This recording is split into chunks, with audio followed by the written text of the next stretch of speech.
Afternoon, everyone, and welcome back to our continuing broadcast. I am Rita Peters. I'm Senior Vice President for Legislative Affairs with Convention of States Action.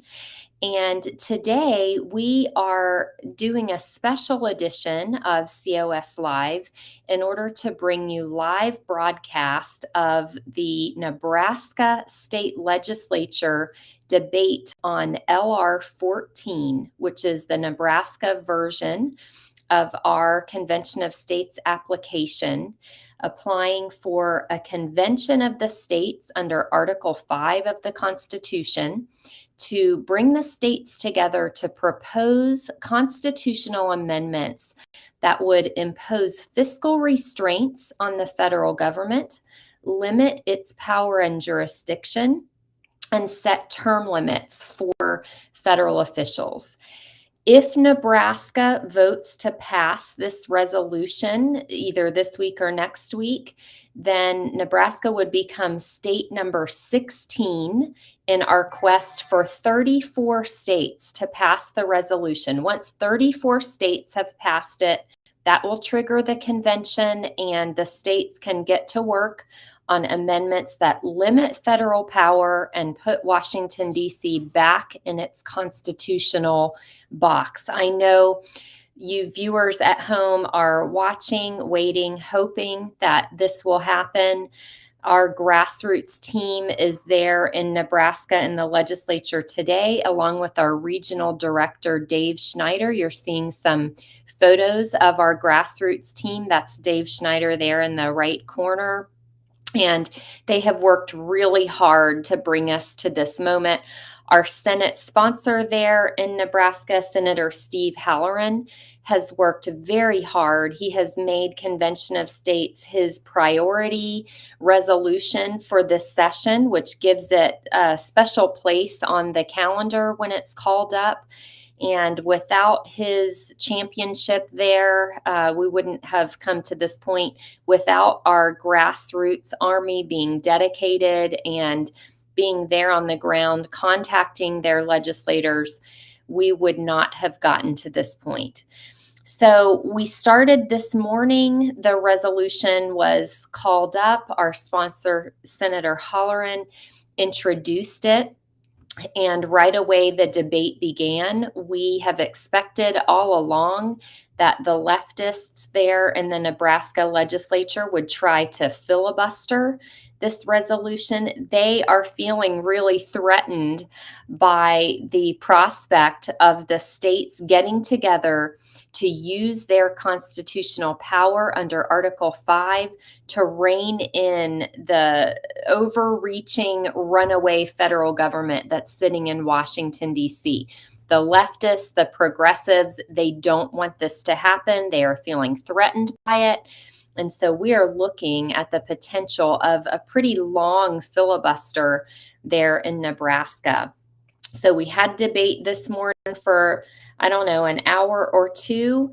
Then the Senate broke for lunch, and now they are just now coming back and getting back into their seats. It looks like they're doing a roll call right now. So in just a few minutes, once they get started, we are going to be broadcasting that session debate live right here. So stay right there if you want to see it. There you go. You can see what's happening now. They're still in the roll call.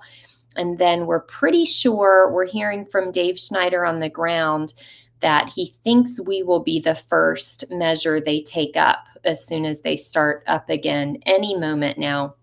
So we heard from some of the opposition before the break, and the big thing that happened was a very progressive member of the Nebraska Senate introduced an amendment. He's trying to amend our Convention of States resolution.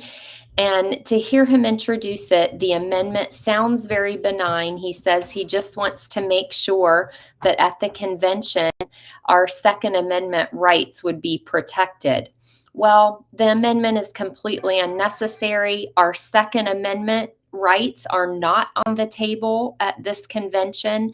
This convention would only be empowered to propose amendments that limit the federal government amendments power. So the Convention of States called pursuant to our resolution would have no power whatsoever to limit our civil rights or to do anything that would threaten the Second Amendment or any other parts of the Bill of Rights. That is just not on the table. So the amendment's completely unnecessary. Our sponsor, Senator Halloran, spoke against the amendment just because he knows that the goal with the amendment is to cause confusion among the Convention of States supporters and potentially to hurt the chances that the resolution will aggregate with the rest of the states that have already passed the resolution. That's 15 states have passed it already. Senator Halloran talked about how the opponents that we will hear from in the debate are operating out of what he calls FUD, F-U-D, fear, uncertainty, and doubt. They don't actually have facts to back up their opposition, so they rely on fear, uncertainty, and doubt. And along the way, we've already heard them, and you'll hear some more if you keep listening. They say things that are just completely untrue. They say, for instance, we have no idea how an Article 5 convention for proposing amendments would operate because the details are not spelled out in Article 5. Well, that's simply not true. The details of a grand jury or habeas corpus are not spelled out in the Constitution. The reason we know how those processes work is because we have a long and rich history of dealing with those processes in America. They are known as a matter of history. The same is true for an interstate convention, and an Article 5 convention to propose amendments is just a type of interstate convention where the state legislatures choose and commission their delegations to go into this meeting to consider the objects that are on the agenda. The agenda is contained in the applications. Here, producer G has very helpfully put up a graphic to illustrate how the process works. The people lead. Citizens ask their state legislators to sponsor and support the resolution. The people of Nebraska have done that. Step 2, the state legislators act. Senator Steve Halloran in Nebraska sponsored the Convention of States resolution. It has passed out of committee already, and now we're at the stage where we're getting ready for the floor vote on the language. Nebraska only has one chamber, so we only need to pass in the Senate, which is where we are now, and that would be final passage. Producer G, it looks like they're getting started again with debate, so let's go live. It's a bill for an act relating to Motor Vehicle Registration Act and make certain license plate and validation Okay, it looks like they're taking up some other measures procedurally, but we'll just stay tuned. I expect them to get to Convention of States any minute now. It's LR 14. You can see it up there on the board under General File. LR 14 is in fact our Convention of States resolution, and it looks like that will be the first thing that we'll go to here. Also, I'm hearing from Dave Schneider, who is live on the ground there, that he expects this debate to go all afternoon today with a break at 5 o'clock. And here we go. Today, in opposition to LR 14. I've opposed this concept in the past. I've opposed this particular legislative resolution last year as well. And rather than talking about my opposition, which I think has been, we might have more time for that later, but rather than talking about my opposition broadly, that's been in the record over multiple years, I want to talk about specifically what has been happening today and some of the terms that have been used so far. In his opening, Senator Halloran talked about the acronym of FUD, or fear, uncertainty, and doubt, and accused anybody who was working to oppose LR 14 as taking apparently a crystal clear concept and using unnecessary or unneeded uncertainty and doubt to oppose it. Colleagues, any fear, uncertainty, and doubt I have about LR 14 is baked into the document as it exists, as it introduced, as it is available for us to vote on. And here's why. We have been told that this can be a limited convention, that the subjects, the matters, the options, what the potential delegates can do can all be limited. And shortly thereafter, we proposed an amendment to limit the delegates, to limit the convention, and we were told that if any changes happened to LR 14 at all, it would be null and void. So we are told inherently that this is going to be limited, but that we ourselves cannot limit it in any form, shape, or way today, because that undercuts and will automatically be a poison pill. If we as the state legislatures are going to have some limits on what this convention proposes, how are we to do that if we cannot amend the document here today that Senator Halloran and others are asking us to vote on?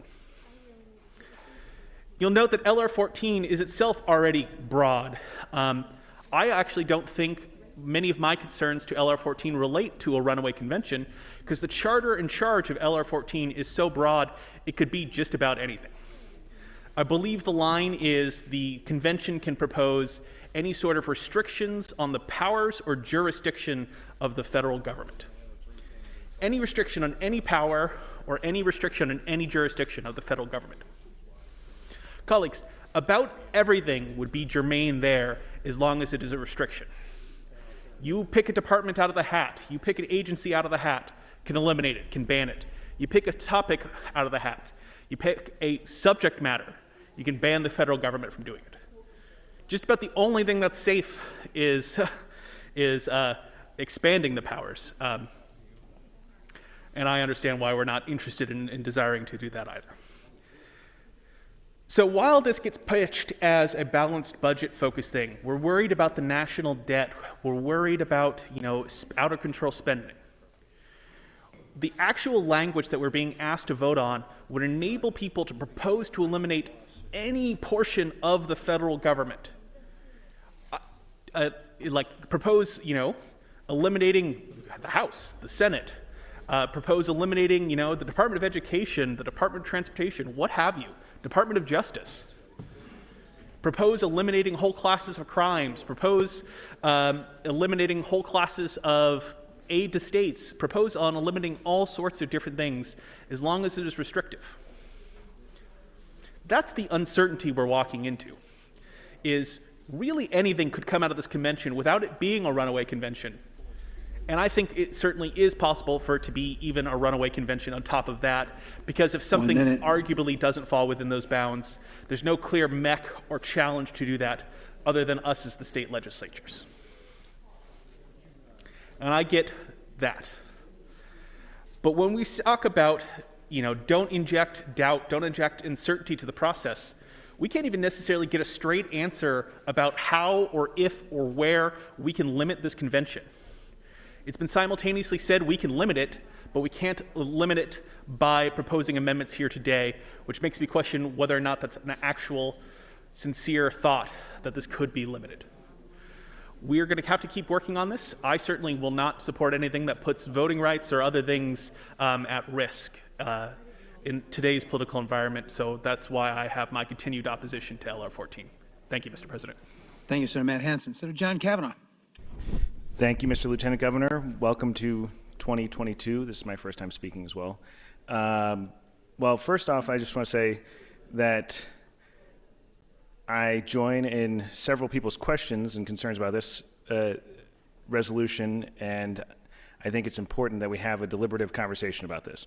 But I wanted to make sure everybody saw I had circulated what would be considered a comic strip about the Constitution. I just want to make sure everybody knew I guess I had some questions about where it came from, so I'll hold up for everybody this book called Fault Lines in the Constitution, the graphic novel, which I just picked up at the comic book shop Legends Comics in District 9 in Midtown Omaha, which is a great shop that's moving, and I would encourage anybody to shop there or at their new location. But I circulated this because I thought it was very apropos for what we're discussing today, where the framers back in 1787 are discussing ways to amend the Constitution, and one person suggests proposing an amendment process that relies on legislatures calling for another convention. And then they say, but the delegates might get carried away and undo all of our hard work after we completely overturn the Articles of Confederation. And then, or after all, we completely overturn the Articles of Confederation. And the guy says, it could happen. Fair point. So, or could happen again. So that's kind of what Senator Moorfield mentioned. That's what Senator Halloran has addressed as people have raised as a concern. And as Senator Hansen just mentioned, is what's considered a runaway convention. But Senator Halloran did a very nice job in his introduction, talking about a lot of concerns up front.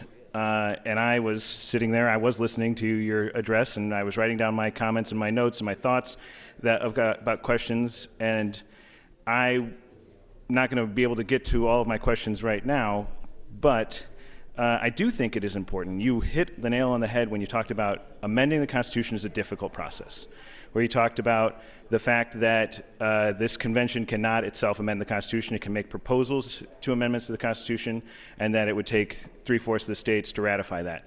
This is a purposefully difficult process. It would require, or the other amendment process aside from the Convention of States is by an act of Congress with 2/3 of the members of Congress would propose an amendment that then again would have to be ratified by 3/4 of the states. And so my point in reiterating all this is it is meant to be a difficult, deliberative process, and it is incumbent upon us to ask those questions that sort of suss out why we're doing this, whether this is the right action, whether this is the right way to proceed. Senator Hunt did a nice job of pointing out the places where we agree about this resolution. The resolution calls for imposition of fiscal restraint on the federal government. I've gotten a lot of emails from my constituents who have expressed that shared concern. I share that concern. Senator Halloran circulated the federal budget, the U.S. debt clock here, and I would just draw your attention to about the middle of the page, defense spending, $720 billion. That number is, I think, from last year. The new budget number is $768 billion. Someone could correct me, but so the defense budget is essentially going up another $42 billion. The $42 billion difference between the previous defense budget and the new defense budget is a relatively small portion of the federal deficit, as listed at, I believe it's $2.8 trillion on this clock. But my point is that we can probably all have an agreement that there's money being spent by the federal government that we would rather they not spend. But the question becomes, when you get to this, how is that fiscal restraint going to be imposed? What is it that we agree is a reasonable fiscal restraint? So I think I might have a different interpretation of where I want it restrained or how I want it addressed than some other people. And I think it's important that we have that conversation. Sorry, was that 1 minute? I'll push my button again to get back in. But I think it is important to recognize that the comments and concerns raised here, though some maybe are not all in constructive criticisms, I would tell you that I hope you take my questions and my concerns as constructive, because I do agree with the objectives set out here in this, and I might, as articulated, I might disagree with them as expanded upon, but I agree with them in principle that we should be looking for further restraints on federal spending, and that we should be looking for further restraints on the exercise of federal power. But the question is, what spending, what power? I'm probably not really going to agree on the term limits, but we can have a conversation about what exactly those term limits would be.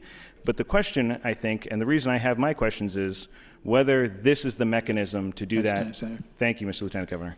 Thanks, Senator John Kavanaugh. Senator DeBoer. Thank you, Mr. Lieutenant Governor. Good afternoon, colleagues. Happy New Year, Nebraska. I was wondering if Speaker Hilgers would yield to a question. Speaker Hilgers, yield, please. Speaker Hilgers, I'm just trying to sort of understand what the procedure is this morning. Well, it's not this morning anymore, this afternoon, as we're going through this, because this is an LR, and we have different procedures sometimes for LRs than we do for bills. So can you tell me, is this motion for debate today on this LR, is this general file and then there will be select and final, or is this a one-round debate sort of thing? No, it's a good question, Senator DeBoer. This is an LR, but it is treated as a bill given the subject matter, which means, among other things, there will be 3 rounds of debate. Okay. Thank you, Senator Hilgers. So the next question I have is for Senator Halloran. Senator Halloran, yield, please. Yes, certainly will. Senator Halloran, you and I had a conversation, I believe it was last Thursday, about your LR. And I told you I was considering things within it, and we had a discussion about the 3 areas of the subject matters. Thank you, Senator Halloran. So I understand the term limits one. I think that's pretty straightforward. The fiscal restraints on federal government, you and I had a conversation that you, rather than saying balanced budget, you wanted to do fiscal restraints. I'll give you a second to say why you wanted to phrase it that way. Just a second. All right. Okay. You're done. No, I'm just kidding. Thank you, Senator DeBoer, for the question. Yeah, you know, the fiscal restraint, the language is broad for a reason, because we don't want to tie the hands of the commissioners at a convention of states to such specific language that they can't move away from that to open up their creativity on how to do it. On restraint, fiscal restraint, I admire what the Swiss are doing to control their national spending. The Swiss have what they call a debt brake, B-R-A-K-E, debt brake. And the concept behind a debt brake is simply limiting the amount of debt that their nation has relative to their gross domestic spending or their gross domestic product. And the purpose for that is, and they've been quite successful at it, the purpose of that is that it allows the debt to be relative to their ability to pay for it. The economies go up and down. We've seen that here, seen it everywhere, but that's the concept for that. Okay. So then the last one, this is the one that gave me pause over the weekend, I'll tell you. The last of the 3, and I want to read it to make sure I get it. Limit the power and jurisdiction of the federal government. That's the one that gives me pause because it is so broad. When we're talking about we're going to have a limited convention, that one seems to me the limit the power and jurisdiction of the federal government. I don't see how that limits anything. It could just about be anything under the limit the power and jurisdiction of the federal government. Do you have any response to that?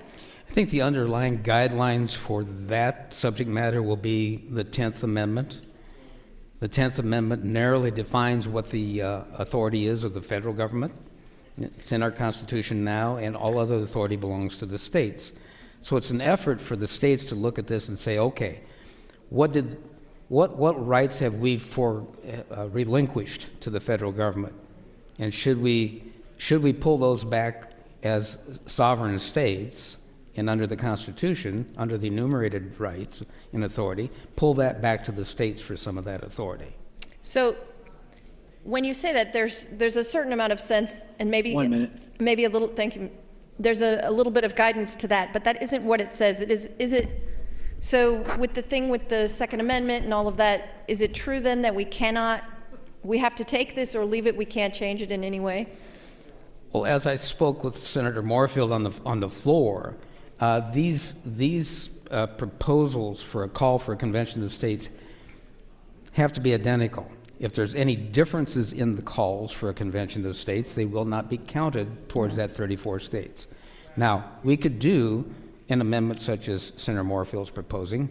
We could do that in a faithful delegate bill, which would need to be done so that we give guidance to the commissioners. We could do that in that kind of a bill so that we give a directive to those commissioners about what they can and can't do. Okay. I'll have to look into that second aspect some more. Thank you, Senator Halloran. Thank you. Thank you, Mr. President. Thank you, Senator DeBoer and Senator Halloran. Senator Michaela Cavanaugh. Thank you, Mr. Lieutenant Governor. Good afternoon, colleagues, and good afternoon, Nebraska, and welcome to 2022.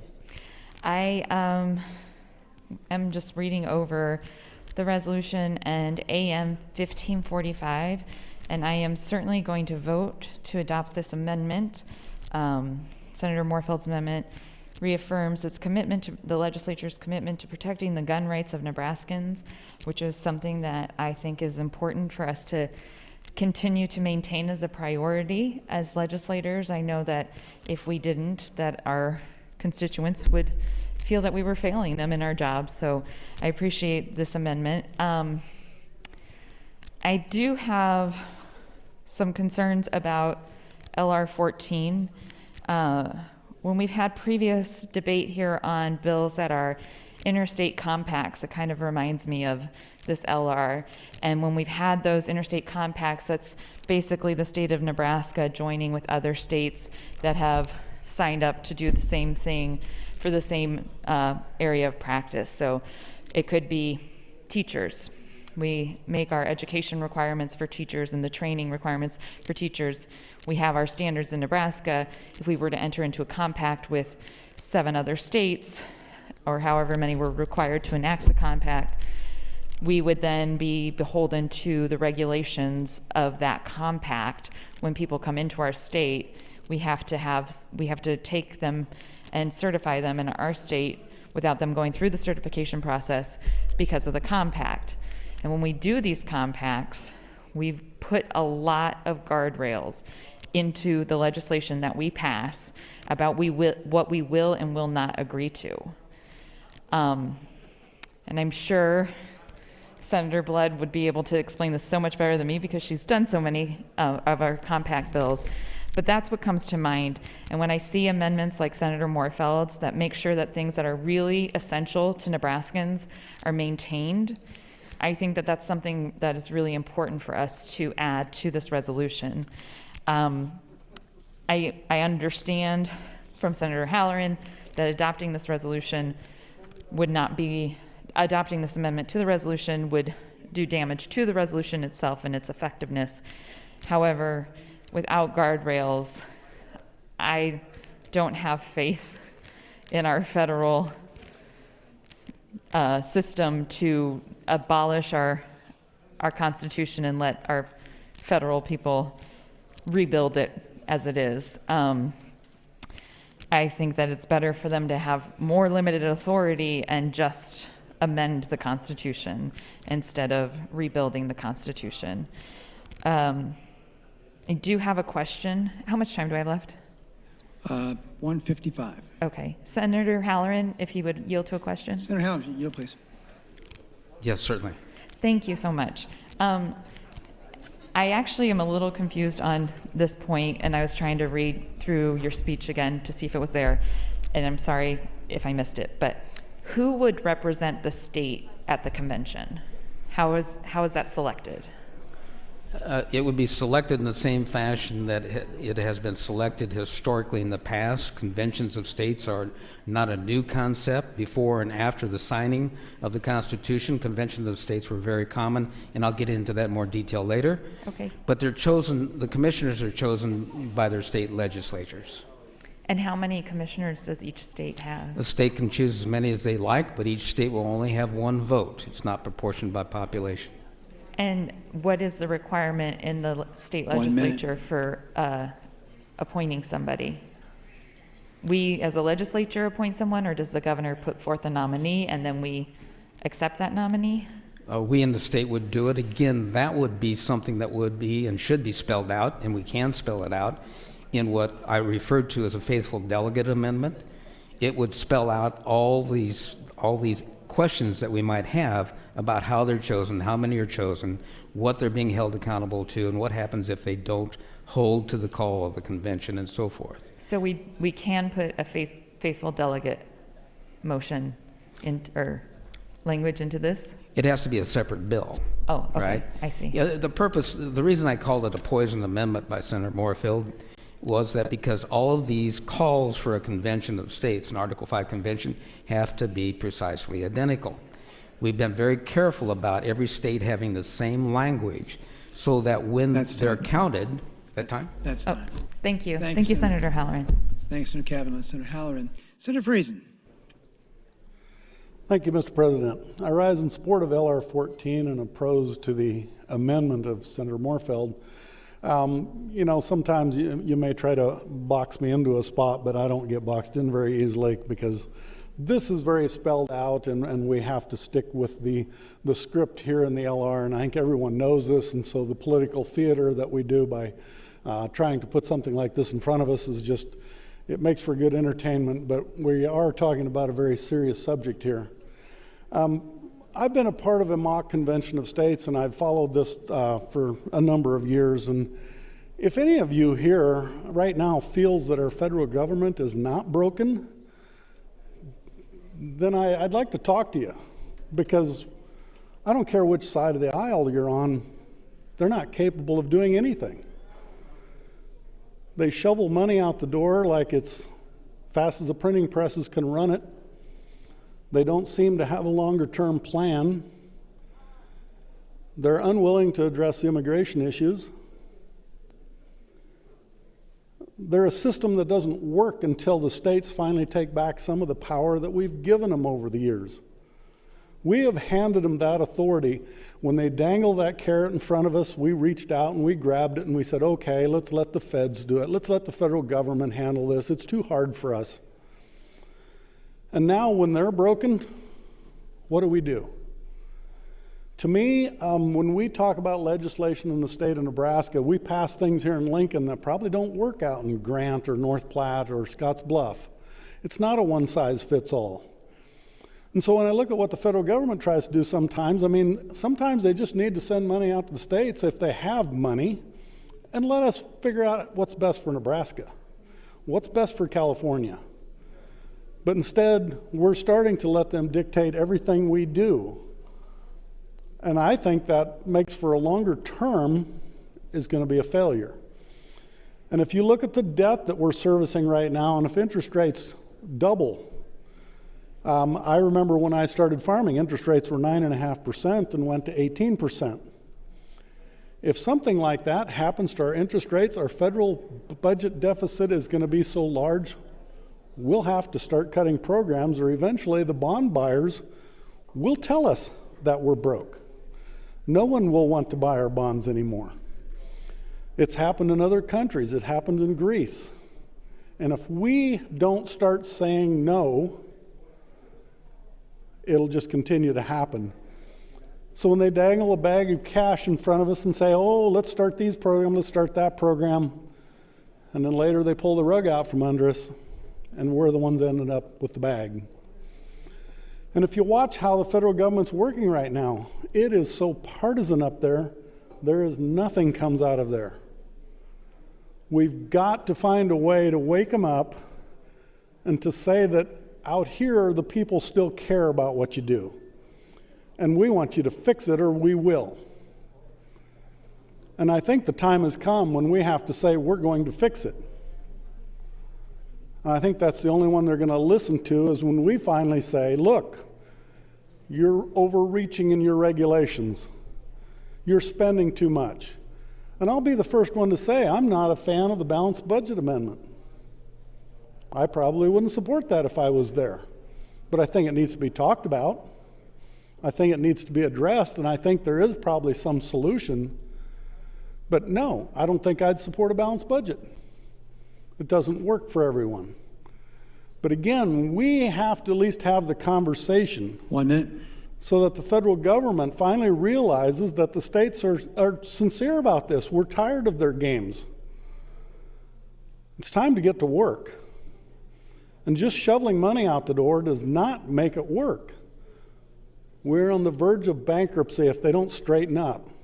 And yet they continue to want to shovel money out that door with no guidelines and just let us, to me, waste dollars.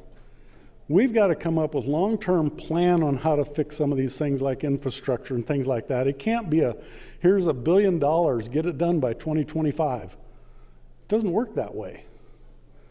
We need to take control again. The states can do a better job of deciding how some of these programs should be implemented and done. So therefore, I'm a very strong advocate of states' rights, and we need to take some of that power back. Thank you, Mr. President. Thank you, Senator Friesen. Senator Halloran. I'm up. All right. Thank you, Mr. President. There's a lot of consternation about this concept of a convention of states. What is a convention of states? Was it something that was fabricated for just this purpose, right? To call a convention to gather states together to discuss and propose amendments? No, a convention of states was quite common in the pre and post Constitution signing in Philadelphia. There were at least 34 conventions that were held in the early years. These conventions were called between the states to solve issues. They were called to solve territorial issues, boundary issues, issues with the Indians, issues with Canada. They were drawn together to deal with commerce between the states. Conventions of states was common at that time. It was a common means of answering and addressing these questions and issues. So when the Founding Fathers did Article 5, and they used the term, the concept of a gathering convention of states, it was something quite common to them. They understood that it worked, that they were formed for a purpose, they were formed by the call that they were called for, and there's 34 conventions of states that were held before, split differently, the difference between before and after the Constitution was written. And there's no history of all, that any one of those conventions ever went beyond the call of their conventions. And so the protocol for those conventions, I think I'm addressing some of Senator Kavanaugh's questions and maybe some of Senator DeBoer's questions.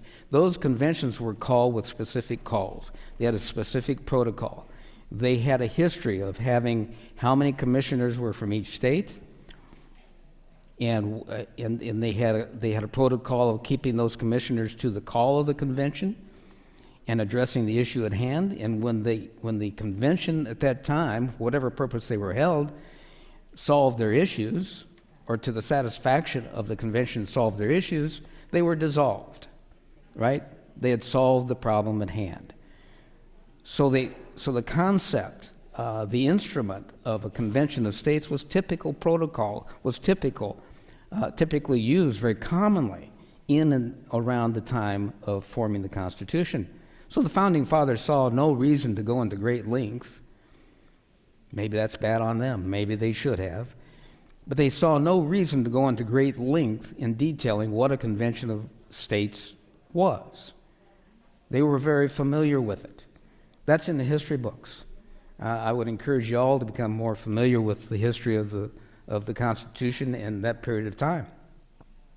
So I can understand the consternation about what is this convention of states? Was it fabricated out of whole cloth just to do proposing amendments? No, it wasn't. It was an instrument that was commonly used at the time. Now, another example of what's stated in the Constitution that they didn't give a great deal of detail about is writ of habeas corpus. Right? If you look up in the Constitution where they indulge in agreeing that writ of habeas corpus was important and it should be in the Constitution, they did not go into a definition of what habeas corpus was. They all got it. They all knew what it was. They didn't have to define it. And maybe they were making a broad assumption that in the future, all Americans would understand what habeas corpus is and why it's important. Well, the same holds true for a convention of states. Time has lapsed, and we're not familiar with that instrument of using a convention of states, but they did, they understood it, they knew it worked, and they knew that there was protocol for it. They were not concerned about a runaway convention. Thank you. Thanks, Senator Halloran. Senator Moorfeld.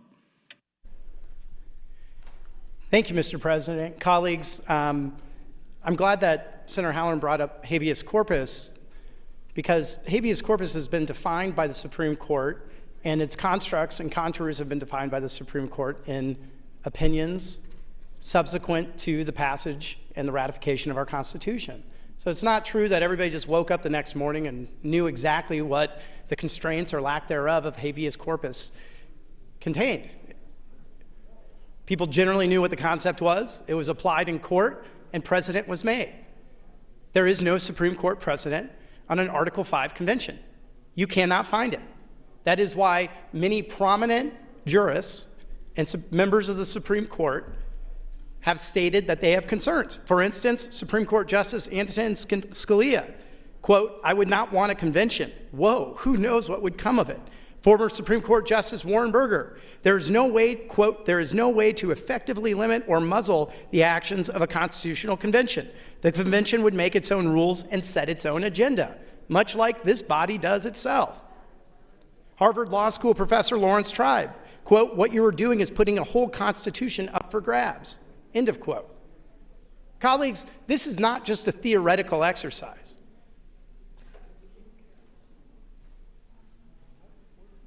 In fact, there's not much theory behind it because there's no precedent behind it.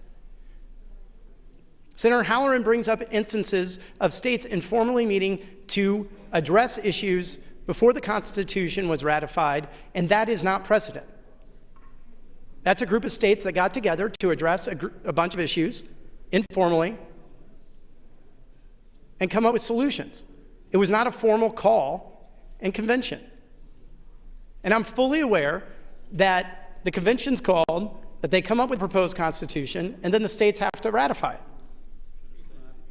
But the first step is to have this convention. And that was the first step when we created the current constitution that we have now, is they created this constitution, and then the states had to ratify it, and after a period of time, they did. And it was a pretty radical document at the time, quite frankly. A lot of people at that time, if you look at the commentary, didn't think that enough states would sign on to actually pass the Constitution at that time. But they did. And I think that everybody knows that with the political upheaval that we have now across all ideological spectrums of our country, there's a very real possibility that a similarly radical document could be ratified by the states as well. That's not outside the realm of reality. It certainly could. And we all know that when we come down in a deliberative body, in a legislative body, which is what this convention of the states would be, that people will start making deals to get things done. And there will be things in that document that comes out that some of us will like, and there will be things that some of us do not like. And in the end, the states are going to be put in the position of determining whether or not you accept the lesser of the evils. And if you think for a minute that people will not be tempted to vote for a proposed constitution that has a balanced budget amendment, but might have a few other things they don't like so much, but they're really passionate about the balanced budget amendment, you're wrong, because we do that every single day. We do a cost-benefit analysis of legislation. Many of us have bit our tongue a little bit from time to time and gone, man, I like 75% of that piece of legislation. I don't like that 25%.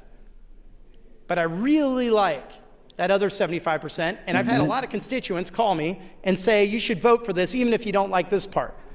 People are going to start making those cost-benefit analysis when this comes back before us after a constitutional convention. Colleagues, this is a dangerous path. It's a dangerous path, and not only have myself and others recognized it, other states like South Dakota, our neighbor South Dakota, have rescinded it because they have seen how dangerous of a path it is. We need to tread carefully and lightly. And AM 1545 is a reasonable amendment that protects rights that I know a lot of Nebraskans, including myself as a gun owner, holds dear. So, if Senator Halloran's correct that we can limit the scope, then we should at least pass that safeguard before this advances. I urge you to vote green on my amendment and no on LR 14. Thank you, Mr. President. Thanks, Senator Marfeld. Senator Brewer. Thank you, Mr. President. I want to stand and support LR 14 and in opposition to AM 1545. But with that said, I probably need to give a little justification why I would stand in opposition to a bill that supposedly is supporting the Second Amendment. First off, I was sitting here a little bit in shock when it was presented this morning. Keep in mind that I may not be the best champion in this legislature for the Second Amendment, but I think I would be among those.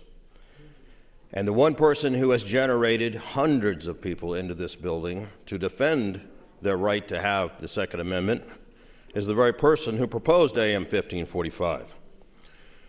So forgive me if I felt like I was in the movie The Exorcist and the devil just walked into the church and the holy water started boiling.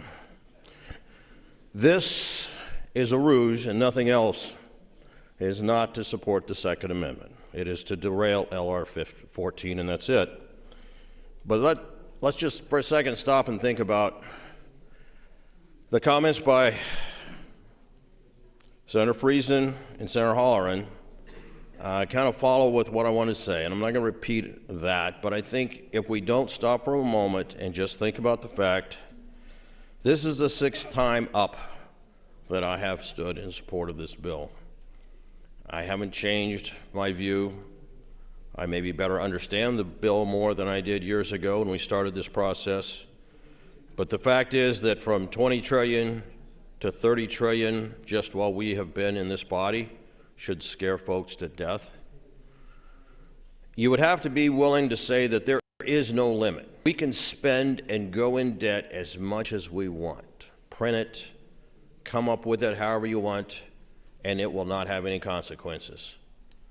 That's the mentality you have to say. If we're going to say we're not going to do anything different, that's what we said 6 years ago. That's what some want to say now. And if we do that, you cannot help but sit back and realize the train is running off the tracks. And the future for your children, your grandchildren, are going to be very bleak. Now, you can argue that if you want, but show me how we can continue to spend like we are. The issue of term limits is a factor because it's the same people making the same decisions about the same issues that have put us in this fix. So, our decision here today is real simple. We either continue to do what we're doing and accept a fate that I don't want to accept, or we make change. It is that simple. Thank you, Mr. President. Thank you, Senator Brewer. Senator Hunt. Thank you, Mr. Lieutenant Governor. It's not that simple. It's not that we either continue to do what we're doing or we make no change at all. And it's not that LR 14 is the only way for us to make any change. We have elections. We have all kinds of opportunities for people to become civically engaged in their communities. And these are really important ways to exercise change. These are really direct ways to affect what's happening in Congress. And it says something about the erosion of our democratic rights and system that the people feel like something like LR 14 in a convention of states is the only effective way to make any change. It's the mindset that makes people say we've got to overthrow the government, which happened last year on January 6th. So we need to think more realistically, with a cooler head, about what procedures and framework we already have in place, thanks to our framers and thanks to our founding fathers, to make the change that seems to be so important to everybody here. The reality is that this is not the same world that the framers lived in when the founding fathers were conceptualizing Amendment 5.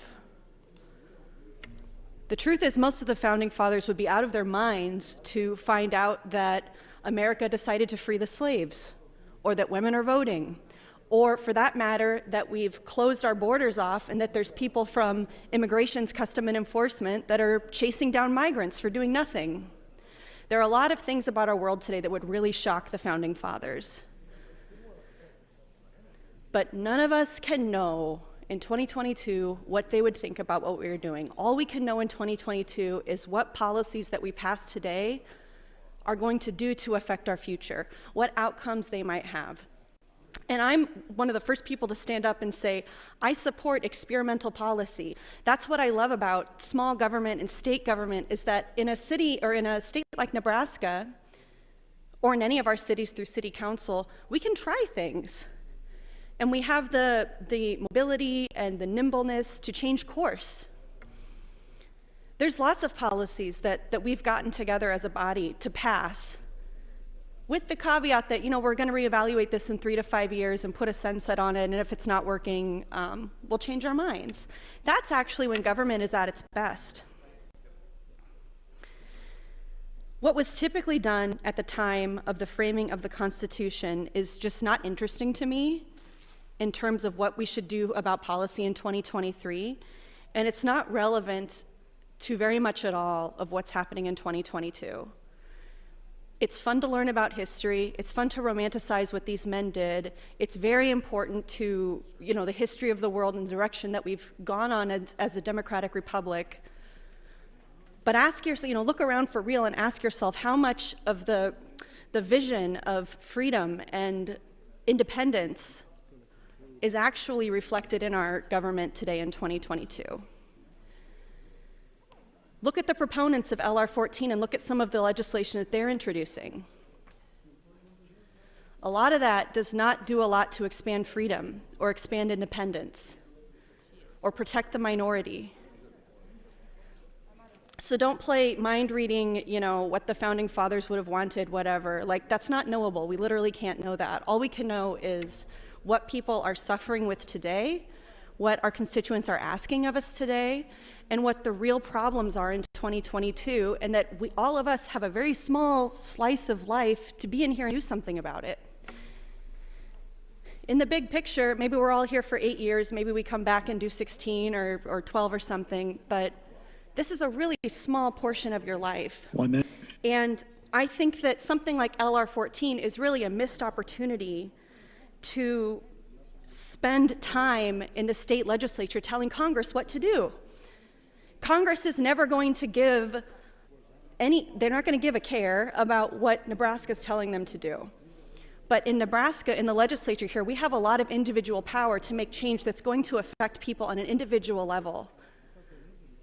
And that is the power of democracy. That's federalism. That's the right that we have here in this body. So let's stop asking Congress to do something and figure out how to fix things here in Nebraska for the people who live in our state. Thank you, Mr. Lieutenant Governor. Thanks, Senator Hunt. Senator Lindstrom. Thank you, Mr. President, and good afternoon, colleagues. Good to be back with you here on the first day of the floor debate. I guess I don't understand quite the level of fear that exists with going down the road of LR 14. This is an issue that we've talked about for years. Senator Ebke was one of the first people that started this process years ago, long before many of you were here. And as a veteran of the legislature, a few of us, myself and Senator Friesen, had the opportunity to participate in the mock Convention of States. This is 5-6 years ago. We traveled out to Williamsburg, Virginia. And I actually went out there because I was more curious than anything. I wasn't that familiar with the Convention of the States, but after going through that process and watching how this was going to take place if we do pass LR 14, my fears were eliminated on what would be deemed as a runaway convention. One, with LR 14, and I appreciate Senator Moorfeld's parliamentary amendment there to kind of gum up LR 14, but this has to be clean. So LR 14 needs to stand alone so that it matches the rest of the states currently. But when you go out there and you start talking about these issues that we have to agree upon, not only from the standpoint of 34 states, but in the case of ratifying the Constitution in 38 states, it would be very, very difficult to have a runaway convention. Let's take the opposite side. Let's say that Oregon, as an example, wanted to start to mess with the Second Amendment. Well, I highly doubt that the states in the Midwest or in the South would go along with that. It would be very difficult to find 38. What can we agree upon? I think term limits, we could have that discussion, maybe less so, but I do think when Senator Brewer and some others mentioned with the spending at the federal level, and this idea that we weren't built on states' rights, so that we aren't federalist government, the notion that somehow we're centralized and that's how our founding was, this is in Article 5. This was put in the founding document because of such an issue that when the federal government gets out of control, it is incumbent upon us, not only as legislators, but as citizens of the state that we represent and citizens that are in this crowd today, that we step up and push back against federal government, federal overreach. It is there for a reason. And we're coming to a point here where people are frustrated, not only with mandates that are coming down, but the overreach that has been continually perpetuated, not only in the last year, but for some time now, and citizens are fed up. And to me, LR 14 is one of those things, and as legislators, we can send a message to the federal government that we've had enough. And if you believe in states' rights, which I do, then vote for LR 14.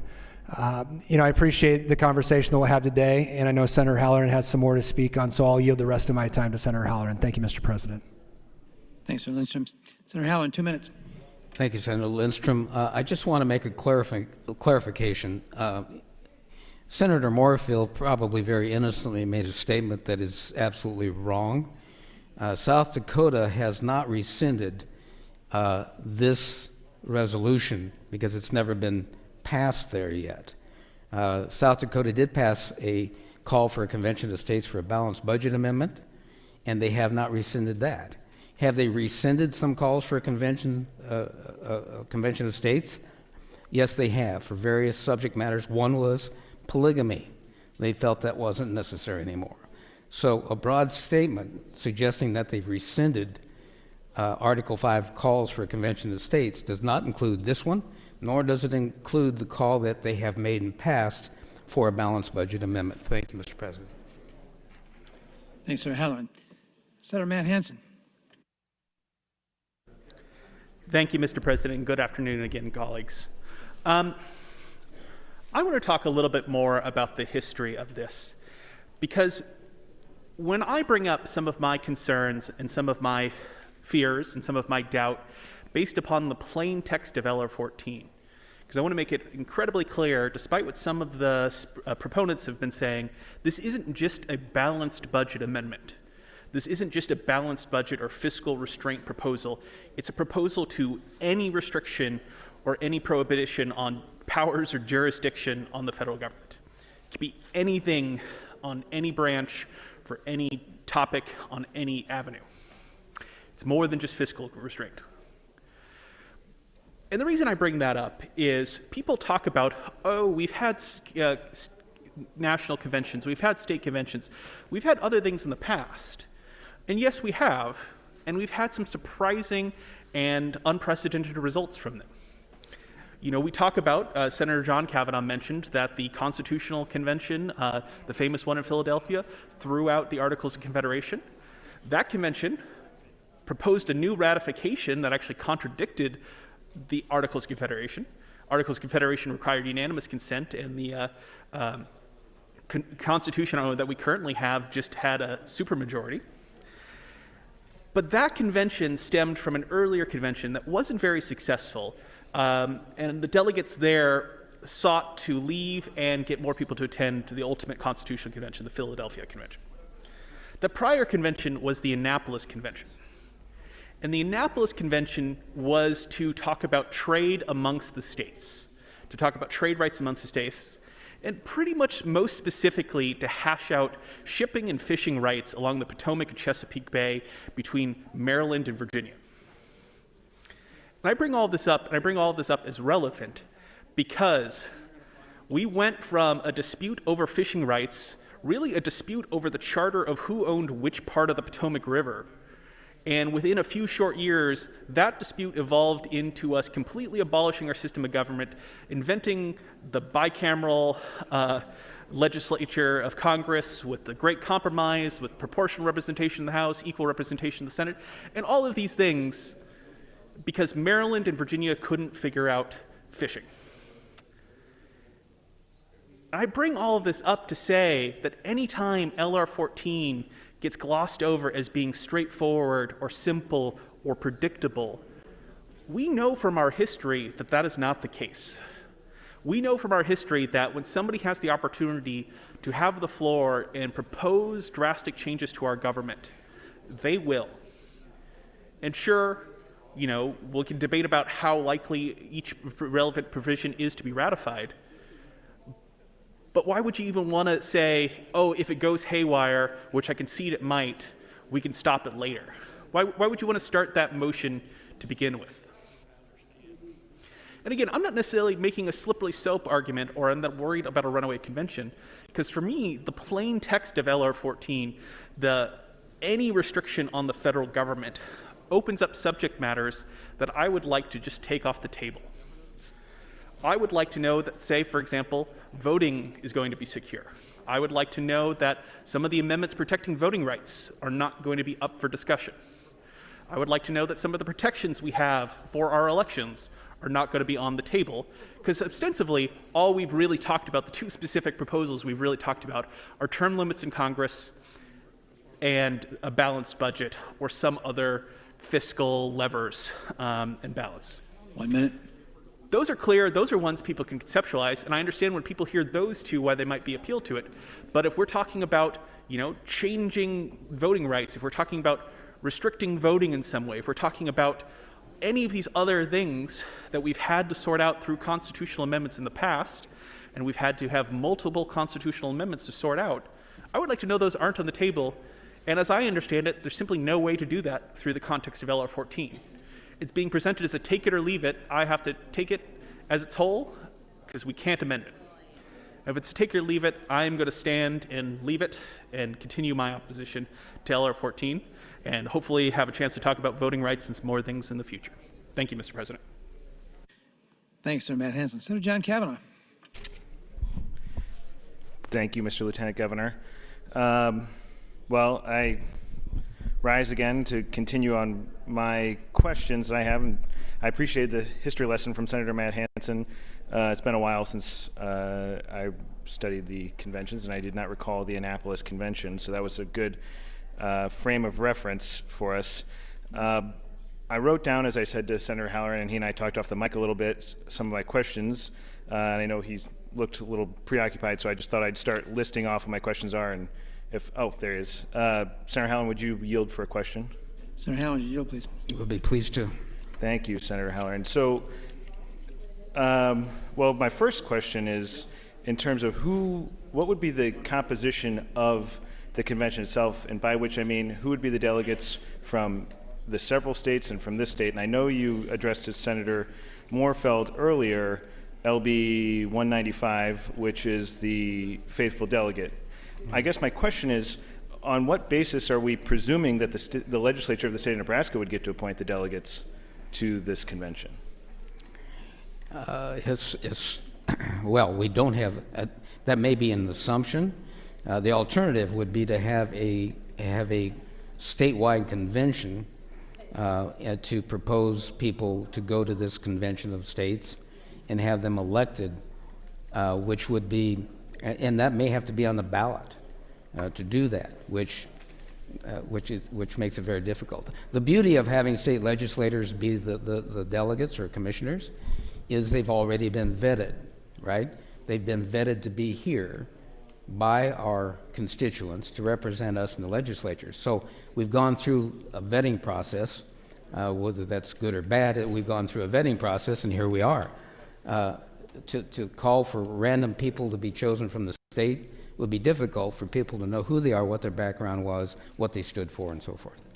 Well, so I guess I have two questions or concerns about that particular, your answer. I appreciate the answer, by the way, but my one concern is this is a convention of the states and not a convention of the state legislatures. And so I have a concern where the legislature is the one that would be appointing or would be the electors, when in reality my philosophical interpretation is that though we are the legislative body of the state of Nebraska and we're acting in the people of the state of Nebraska's stead, when it comes to a national convention, the state of Nebraska should be represented in a different way than the legislative body. And LB 195 specifically sets out the faithless electors with the oversight of the executive board and those sorts of things, where it really keeps the control in the hands of the legislature, which is a twofold concern because one, it puts the legislature directly in control of the electors, but two, it does make them essentially just an arm of the legislature and not necessarily of the state of Nebraska. And so that, I guess, and I don't have an answer to you. I'm just telling you that, like I said, this is a sincere concern, so I guess I'll just give you that opportunity to answer that. Okay. One answer to that question is historically, as I mentioned before, there's 34 some historically conventions of states that were held before and after the Philadelphia framing of the Constitution. It was a common practice at that time. At that time, those conventions of states were represented by people in those 13 states or the colonies, legislators at that time. So that's been the history of how that's occurred. Okay, and that kind of goes back to one of the things you said earlier, and I thought about it when you said that about habeas corpus and how everybody understood that to be what it meant at the time. And I thought in terms of process, I'm not sure that we should use, I don't know if anachronistic is the right word, which is, we're running out of time speaking of, but anachronism means, I think, something out of time. which in this instance, we're drawing from something which is rightfully an exercise of our authority. But the question is, should we rely on how people 250 years ago understood something to be sure that, one, that's the way it's going to happen, and two, whether or not that is the best way for something to proceed? And those are questions I'd like to, I guess, continue to suss out as we go forward. I know I'm running out of time here, and I'd be happy to continue the conversation. But I just wonder, I have reservations about specifically the structure of how the delegates are going to be appointed and the reliance upon how many are going to get apportioned to Nebraska in the first place. I believe that, I would guess Congress will get to decide how many we get. And I'll pick up the questions after. Okay. I think we're out of time, probably. Thank you, Mr. Lieutenant Governor. Thank you, Senator Kavanaugh. Senator Halloran. Thank you, Mr. President. Carry on the conversation with Senator Kavanaugh. Hamilton made it very clear, and I'd have to search through a far too confused state of affairs I have here with my paperwork, a quote from Hamilton, and I can get that to you personally off the mic, a quote from Hamilton that specifically detailed and said that Congress would have no say in the choosing of delegates or commissioners, or for that matter, location. They can recommend a location, but it's up to the states ultimately to decide where it's going to be. Otherwise, Hamilton pointed out that if you allowed Congress to make all those decisions, what you've effectively done is you've mooted the purpose of the states being on equal footing with Congress to call a convention of states. You let Congress intervene and do things that will affect or impact that convention of states. So he made it very, very clear that no, once a convention is called, that's the only obligation that the Congress has, is to count. They have to keep record of all these calls for a convention of states. They count what the convention of state calls, make sure that they're all precisely the same before they call for a convention of states. Anyway, I would like to ask Senator Moorfield to yield for a question, if you would. Senator Moorfield, would you yield, please? Yes. Thank you, Senator Moorfield. I'm thrilled to see by AM 1545 your heartfelt support of the Second Amendment. And I guess I would like to ask you on the mic if you would then be supportive of Senator Brewer's LB 773, which will be coming up this session, dealing with constitutional carry. I have not reviewed that legislation, and we haven't had a hearing on it yet, so I want to hear back from my constituents and other individuals before I take a position on that. So that's a maybe in support of the Second Amendment. Senator Michaela Cavanaugh? I suppose it depends. Senator Michaela Cavanaugh, would you yield, please? Yes. Thank you, Senator Cavanaugh. The same question I have for you. I appreciate your support of the Second Amendment. I would like to ask you on the mic, very pointedly, whether you would support Senator Brewer's LB 773 for constitutional carry. I have not read Senator Brewer's bill yet, so I can't give you an answer on that. But if it is similar to his bill previously, it's not likely that I will be supporting it, but I like to keep an open mind. So okay, thank you, Senator Cavanaugh. So your support of the Second Amendment is frail at least, and I'm sorry that you have to bring that up as a means of subduing or subverting LR 14 as a poison amendment. Again, this is, I don't know how to say it. Let me throw one more thing out. The debt, right? We've talked about the debt being $30 trillion. Significant. Hard to wrap our arms around $30 trillion, right? What the heck's $30 trillion? We've seen analogies of how many times you could go to the moon and back if you stack dollar bills or $100 bills or whatever. You still can't grasp it. None of us can. Well, let's knock a few zeros off of there. The interest on the debt, right? We have to pay the interest. Congress has to pay the interest. I think Senator Friesen pointed out the bondholders become very upset if we don't pay the debt, or the interest, excuse me. And if we don't pay the interest, guess what happens to our credit rating? Plummets. We're sucking air. So we're obligated to pay the interest. So what does that amount to? It's still a large figure to wrap our arms around. It's $1 billion a day. 1 minute. $1 billion a day. where might that money go to for other programs that are near and dear to our hearts rather than going to interest? There's some bankers here in this body, God love them, I love them, but you know, interest is a price you pay for a service. But does it get you much value other than getting you in debt or obligating you to a debt and paying the interest? No, it doesn't. It's sorry to the bankers here, it's a waste of money in regard to what you and I might want for programs to be funded by $1 billion a day out the window. Thank you, Mr. President. Thanks, Senator Halloran. Senator Lowe. Thank you, Lieutenant Governor.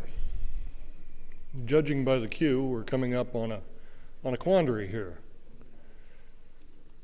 By the way, I support LR 14, and amazingly, I do not support AM 1545 because 1545 is a ruse. I think it's been called a ruse. What it says is the legislature reaffirms its commitment to protecting the gun rights of Nebraskans. The conventions of states shall not propose amendments that could in any way result in the restriction, disempowerment, or elimination of the Second Amendment.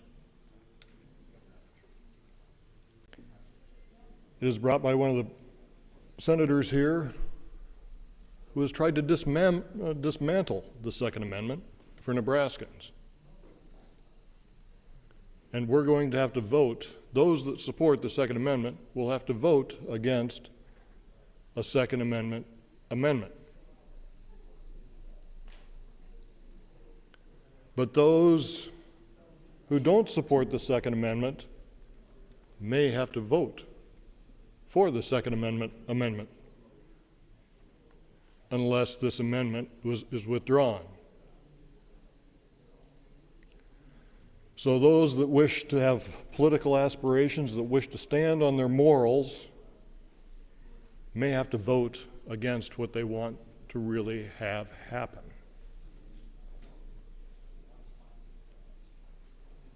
It's a predicament. But it is a good predicament because we will have record. You will have me voting against a Second Amendment amendment because it is a ruse. And I totally support the Second Amendment. I totally support our Nebraskans' gun rights. But this is a way to draw this out. Because after this amendment, there will be another amendment. It'll be a way for it to go the 8 hours. So we need 33 votes to get this passed. I believe Senator Halloran has right at 33, maybe 34, maybe 35 votes to get this passed. Get it past the filibuster. I congratulate him. We're making headway on this.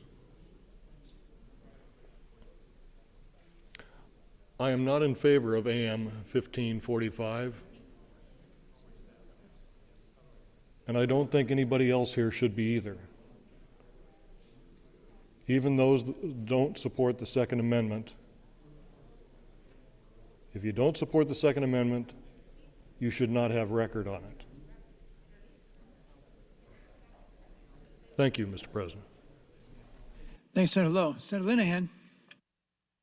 Mr. President, good afternoon, colleagues. I have to admit, I'm kind of sitting here thinking it wasn't that long ago we were here.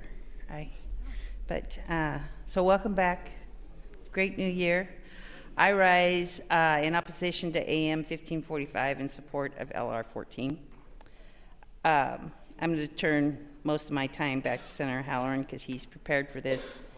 He's far more informed than I are, but I've heard a couple of things this afternoon that concern me, and I'm not sure what we're afraid of on LR 14. Are we saying that we're afraid of the people? Are we? I mean, are we so smart that we think we're smarter than the people that sent us here? Or are we saying we're afraid of states' rights?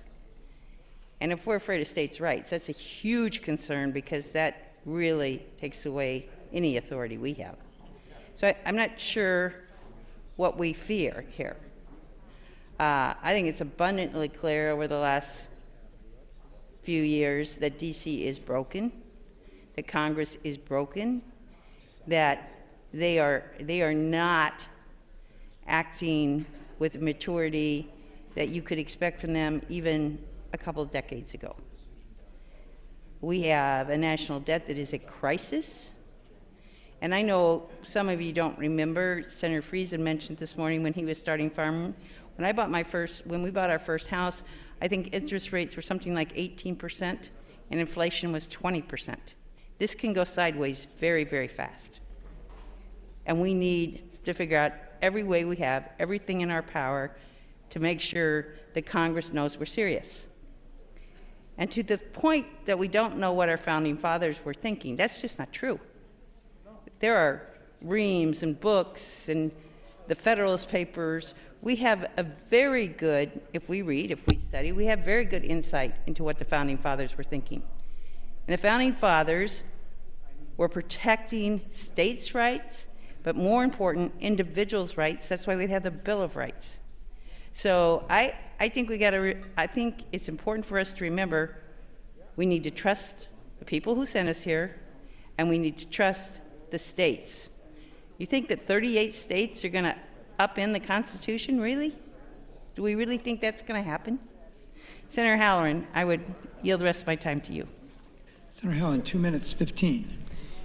Thank you, Senator Linehan. And my answer to your question, do I think that the states in a ratifying process would overthrow our whole Constitution? No, that's stupid. As are many of the suggestions of what might happen. I repeat, I'm going to ask the question a few more times. Would Senator Moorfield yield to a question, please? Senator Moorfield, would you yield, please? Yes. No, there's been a lot of angst and concern and anxiety expressed about a runaway convention, and I pointed out earlier in my opening, I repeated it twice, and then I made the comment during one of my presentations, a question to you, and you've had time to research this. Where in the Constitution does it say that a convention of states can amend the Constitution? It says that it will propose amendments, and the amendments then will be taken to the states. So I understand what you're saying. It's a procedural issue, yes. So you're confirming that a convention of states cannot amend the Constitution. Neither can Congress, right? No, I'm actually not saying that, to clarify. I am saying that whatever amendments the Convention of the States comes up with, they have to be ratified by the several states after that. So they can amend the Constitution, they just have to be ratified for them to go into effect after that. They cannot ratify. They cannot. No, the states have to ratify. They cannot amend the Constitution, Senator. No, the Convention of the States proposes amendments. The Convention of the States proposes amendments, and then the states ratify it. But they come up with the amendments that have to be ratified. So they create the amendments. If you want to go into a mental gymnastic exercise, we can do that, Senator, but you're not going to get it past me. No, this isn't really, thank you, Senator Moorfield. This isn't really a mental gymnastics at all. This is not even a game of semantics. It's clear wording in Article 5 of the Convention of the Constitution clearly states that a convention of states nor Congress can do anything but propose. They're a suggestion box. Senator Halloran, that's time, but you're next in the queue. You may continue 5 minutes. Thank you, Mr. President. They're a suggestion box. That's all they are. Now, if you want to distrust the ratifying process, then you'll have to point out to me, you can get in the queue or I'll ask you a question later, you can point out to me where the ratification process has ever gone wrong. Well, it did go wrong once. I pointed that out in my opening. It went wrong with the 18th Amendment, prohibition. And since this country decided that we like alcohol, we decided that that wasn't an amendment we liked. So what happened? In a few short years, Congress proposed to repeal the 18th Amendment with the 21st Amendment, right? So there's a safeguard in place there, an historical safeguard, that shows very clearly that if some foolhardy amendment gets ratified, and it seems like the other 36 that were ratified weren't foolhardy. Those are solid, sound amendments. But there's one historical event where it was repealed. That should be gratifying and comforting to everybody that there is an historical precedent for repealing an amendment if we see fit to do that. Fear, uncertainty, and doubt. One of the greatest emotions that we struggle with throughout our lives, on this floor and just in our general lives, is fear. Fear is one of the easiest emotions to energize. Fear is one of the easiest ones to create anxiety for any one of us, and it's one of the hardest emotions to get rid of. Once you plant fear, you're pretty successful at doing that, Senator Moorfield. Once you pass fear into the hearts and minds of people, then that's all they think about. Historical evidence shows otherwise, that this is not a concept that is to be questioned as you are questioning it. It's very solid, and it's one we should pursue. It's one the Founding Fathers put in place to be able to keep our government, federal government, in check. Thank you, Mr. President. Thanks, Senator Halloran. Senator Moorfield, you recognized to close on AM 1545. Thank you, Mr. President. Colleagues, I want to go through a few different things. And, you know, Senator Halloran can go through the mental gymnastics all he wants and kind of twist the words all he wants. But the fact of the matter is we all know that the Convention of the States is the first step for proposing amendments that are then ratified and adopted by the states. That's the process. And that's the thing that we should all be scared of, because that's what happened with the runaway convention that led to our current Constitution. And people keep saying, well, don't read too far in, fear of the unknown. Let's look at the plain language, colleagues. Section 1, the legislature of the state of Nebraska hereby applies to Congress under the provisions of Article 5 of the Constitution of the United States for the calling of a convention of the states limited to proposing amendments to the Constitution of the United States that impose fiscal restraints on the federal government. So 1. 2, limit the power and jurisdiction of the federal government. And then 3, limit the terms of office for its officials and for members of Congress. As my colleague Senator Matt Hansen has brought up, number 2 is fairly broad. Limit the power and jurisdiction of the federal government. Well, what's under the power and jurisdiction of the federal government? Enforcing and protecting, in many cases, our constitutional rights. So the power and scope of the federal government is the power and the scope that is enumerated in the Constitution. Our powers are enumerated in the Constitution. The power of the federal government. That is very broad, colleagues. That's not just limited to a balanced budget. That's not just limited to term limits. That's the entire scope of the federal government. And quite frankly, that could also be interpreted the rights in which they are sworn to uphold to protect, like the Second Amendment, like the First Amendment. So colleagues, this is not just simply a narrow, limited call. This is very broad, and it's in the plain language. Limit the power and jurisdiction of the federal government. That is the exact language used in this call. And yes, it's in the plain language that the convention that is convened does not actually ratify it. It takes 3/4 of the states after that. But this is the first step. And this is the first step that's been taken before. And when nobody thought that they'd throw out the Articles of Confederation again, then what did they do? They threw out the Articles of Confederation, and then they passed it. We could be in that very same situation in a few years. This amendment, AM 1545, is a genuine amendment. I'm a proud gun owner. I started shooting firearms with my grandpa when I was very young. And just because I don't agree with every single other gun owner in here's bills doesn't mean I'm anti-Second Amendment. That's absurd. Nobody would say that about any other issue. What a bunch of nonsense. If I wasn't for Second Amendment rights, I wouldn't own several firearms. Doesn't make any sense. But apparently because I don't stand up to somebody else's purity test, I'm suddenly not in support of the Second Amendment. What a bunch of nonsense. Colleagues, the mere fact that Senator Halloran brings up that we need to have an unfaithful delegate bill means that there are delegates that can go off the grid here. The mere fact that he states that, well, listen, that should be covered in follow-up unfaithful delegation bill, that means that there are holes in this and there are not safeguards. That means that unfaithful delegates can be unfaithful and do things that are not within the confines and the scope of this. And who's going to stop them? The Supreme Court doesn't even know. Members of the Supreme Court have stated, we don't know if we'd have jurisdiction over a convention and what would come out of it. Who are going to be able to provide those safeguards? We don't know. And the only precedent that Senator Halloran has brought up are state conventions that are totally not analogous to what we're talking about here, and we're not called under the provisions that we are talking about here, which are broad. His own call is broad. It talks about all the scope and the authority of the federal government, not just about balanced budget amendment and not just about term limits. Read the resolution, colleagues.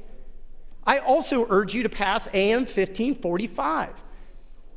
It is a legitimate amendment. We should be able to attach amendments limiting the scope if, in fact, this can be limited, which I'm telling you right now, I have serious concerns about, and not only me. Thank you, Mr. President. Thanks, Senator Moorfield. Members, you heard the debate on AM 1545. The question for the body is the adoption of the amendment. Those in favor, vote aye. Those opposed, Senator Moorfield. A roll call vote's been requested. Call the House has been requested. The question is, shall the House going to call? Those in favor of calling the House, vote aye. Those opposed, vote nay.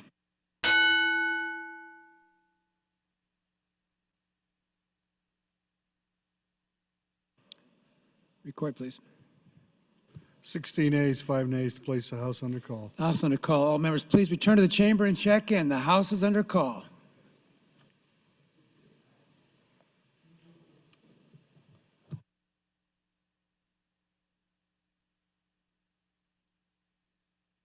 All members, please check in, please. House is under call.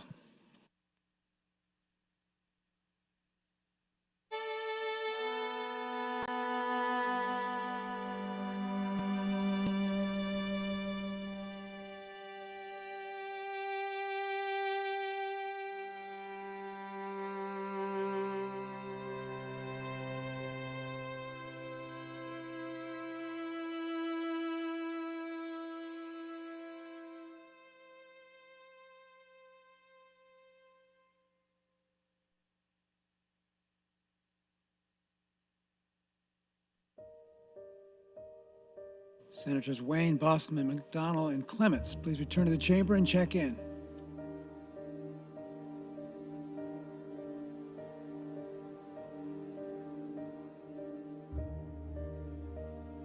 Senator Moorfield. Thank you.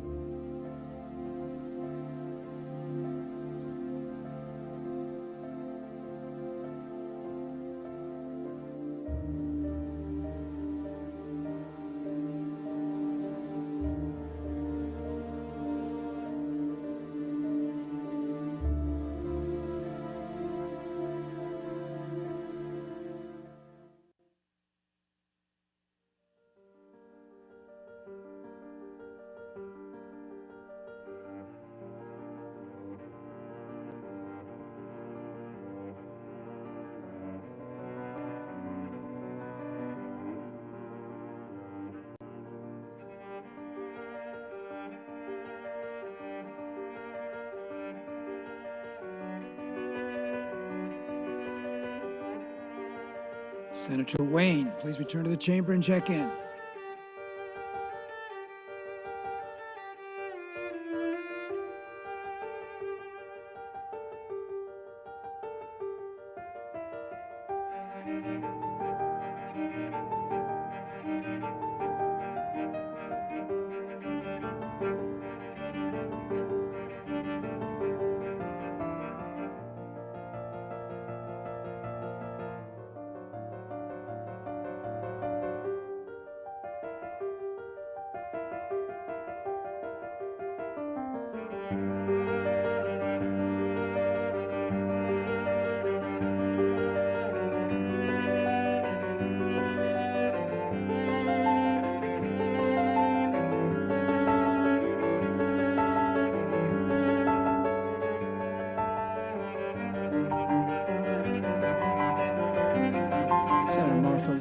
notified us that we can proceed. Question for the body is the adoption of AM 1545. A roll call vote in reverse order has been requested. Mr. Clerk.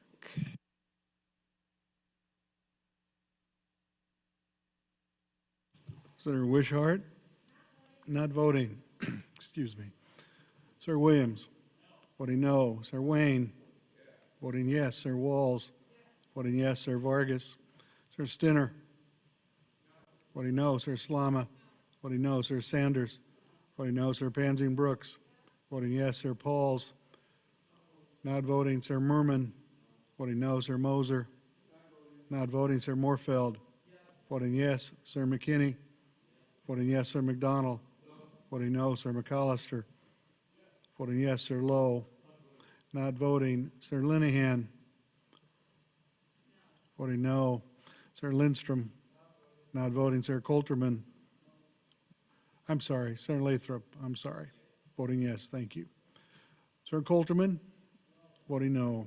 Sir Hunt, voting yes. Sir Hughes, voting no. Sir Hickelman, voting no. Sir Hilgers, not voting. Sir Matt Hansen, voting yes. Sir Ben Hansen, voting no. Sir Holloran, voting no. Sir Groney,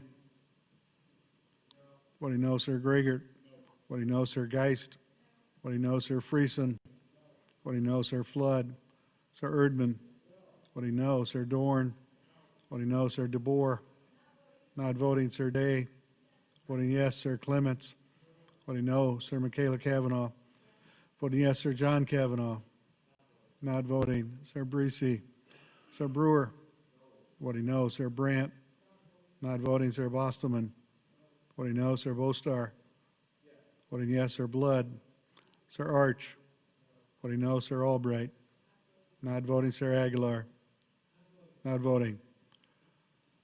12 ayes, 22 nays, Mr. President, on the amendment. AM 1545 is not adopted. I raise the call. Mr. Clerk, new bills for the record, please. If I may, Mr. President, thank you. A few new bills. LB 937 by Senator Geist. It's a bill for an equitable appropriations that appropriates funds to the Legislative Council for economic modeling software. 938, Senator Linehan, a bill for equitable income taxes that changes corporate income tax rates. 939 is Senator Linehan. It's a bill for equitable revenue taxation. It changes individual income tax rates. 940, Senator Matt Hansen. Hello, everyone. This is Rita Peters again. I'm the Senior Vice President for Legislative Affairs at Convention of States Action. You have been watching the debate on LR 14, our Convention of States resolution in the Nebraska Senate. It's being debated on the floor there today. And I just wanted to come on for a minute and explain that what you just saw was not the vote on our COS resolution itself, but rather it was the vote on an amendment that was proffered by a very liberal, progressive senator, most likely in an attempt to just create confusion about our COS resolution. So it is a good thing that that amendment failed to pass. And now it sounds like they're taking up a couple of housekeeping things, just adding some new bills to their agenda. But we do expect this debate on our resolution to continue live on the Senate floor in just a moment. Let's go back to that. Matt Hansen, recognized to open on AM 1538. Thank you, Mr. President. I wish to withdraw that amendment. The amendment is withdrawn. Mr. Clerk? Yes, sir.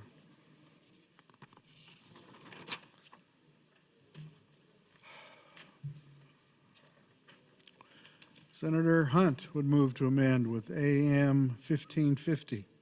Senator Hunt, recognized to open on AM 1550. Thank you, Mr. Lieutenant Governor. I wish to withdraw that amendment. AM 1550 has been withdrawn.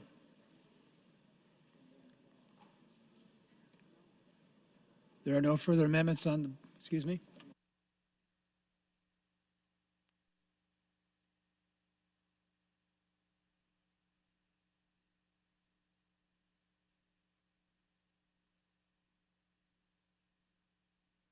Senator McCollum, we come to the desk, please?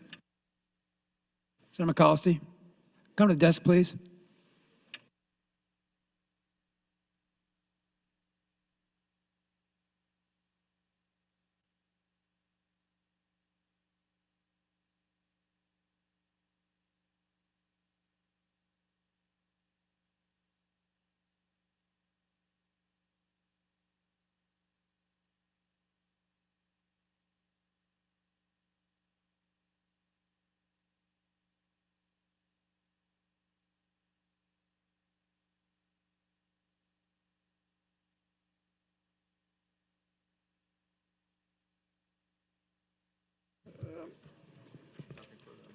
Mr. President, I have nothing further on the bill at this time.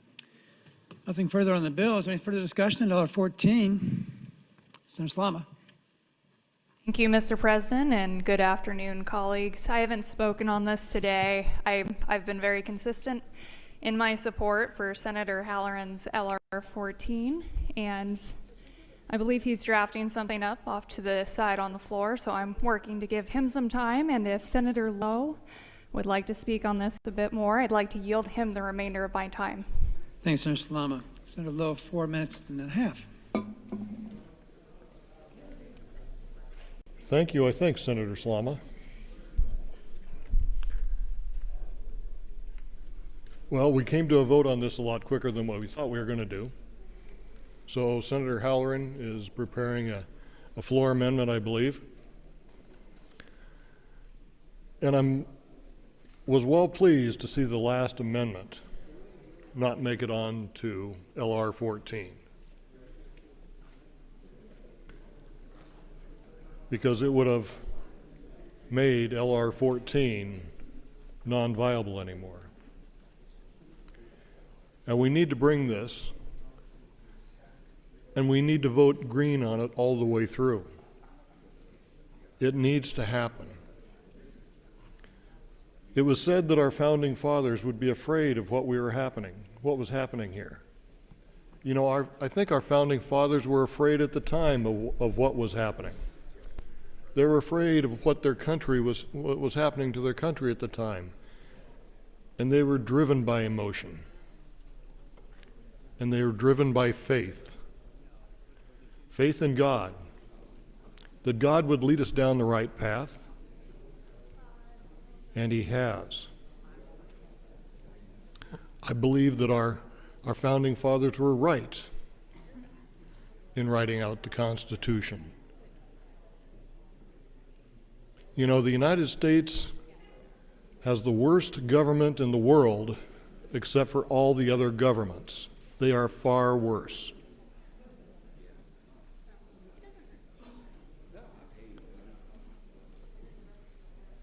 We have a great government, but sometimes government forgets.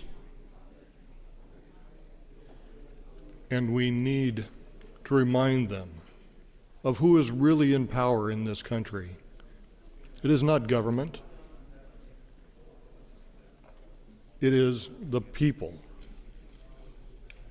And that's what this is about. It is about the people. It is about the states. The states have the power over the federal government, and that's the way it should be.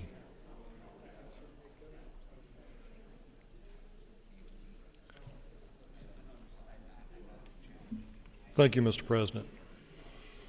Thanks, Senator Lowe. Senator Halloran, you recognize? Thank you, Mr. President. I would ask the body to pull out their copy of the Nebraska Constitution and refer to, it's at the end, it's Article 18, term limits on Congress. In 1996, 25 years ago, an initiative petition was circulated to put on the ballot whether or not Nebraska should call for a convention of states for the purpose of proposing an amendment to Congress for term limits for Congress. It passed 58 to 42. It's in our Constitution. Statement of intent, the people of the state of Nebraska want to amend the United States Constitution to establish term limits on Congress that will ensure representation in Congress by true citizens lawmakers. The President of the United States is limited by the 22nd Amendment to the United States Constitution to 2 terms in office. Governors in 40 states are limited to 2 terms or less.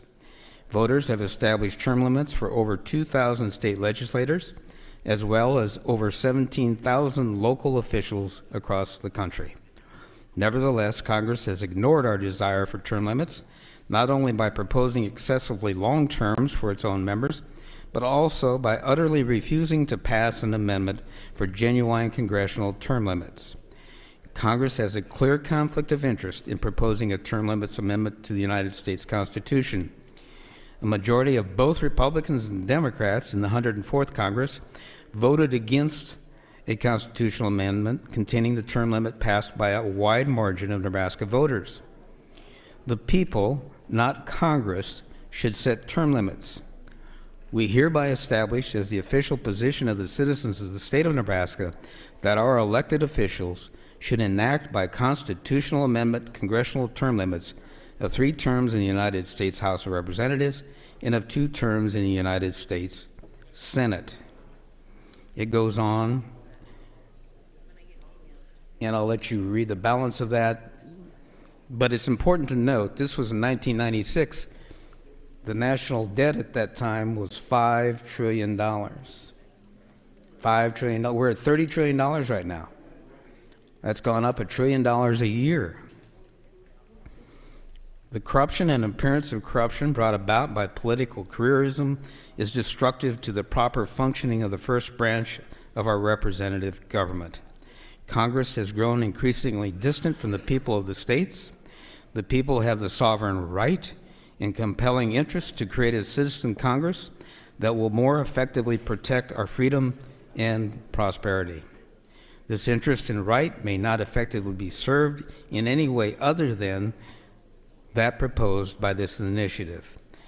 We hereby state our intention on behalf of the people of Nebraska that this initiative lead to the adoption of the following amendment to the United States Constitution.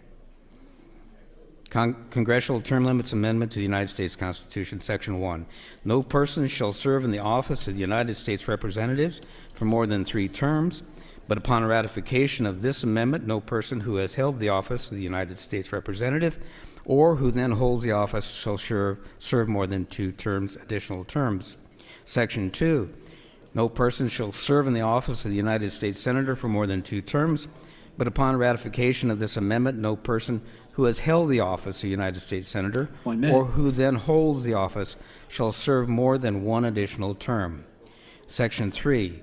This article shall have no time limit within which it must be ratified to become operative upon the ratification of the legislatures of 3/4 of the several states.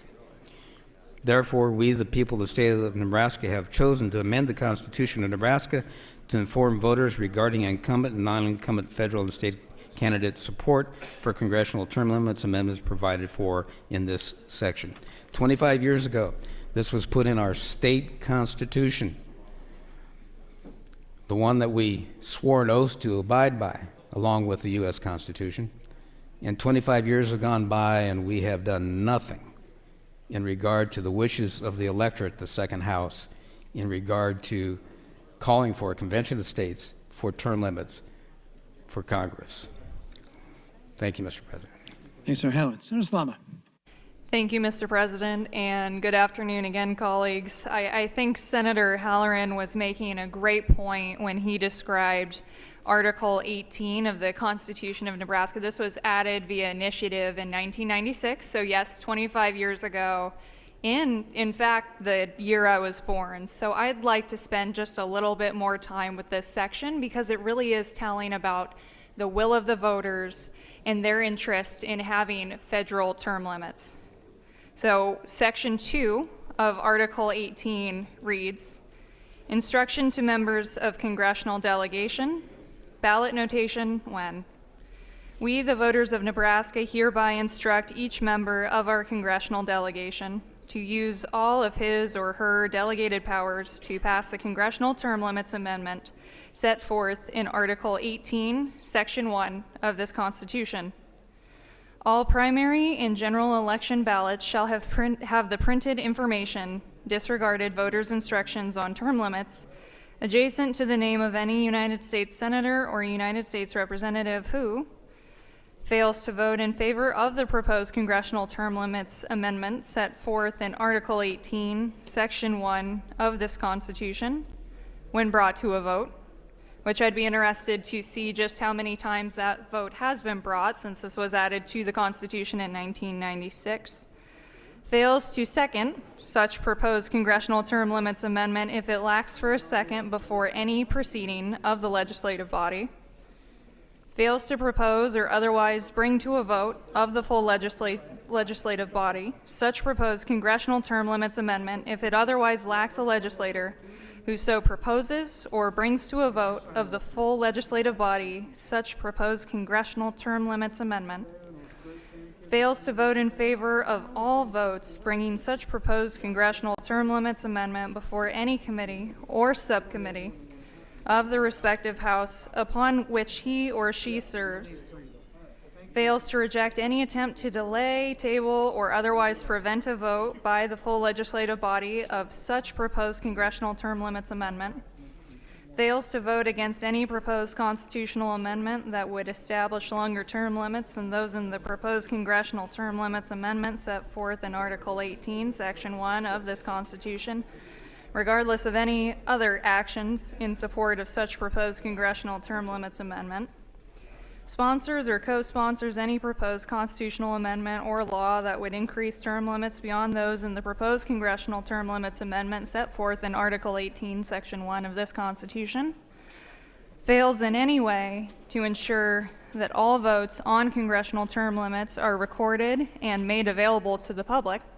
voting. We certainly agree on that front with ballot transparency, especially when it comes to voting for committee chairs at the start of a biennium.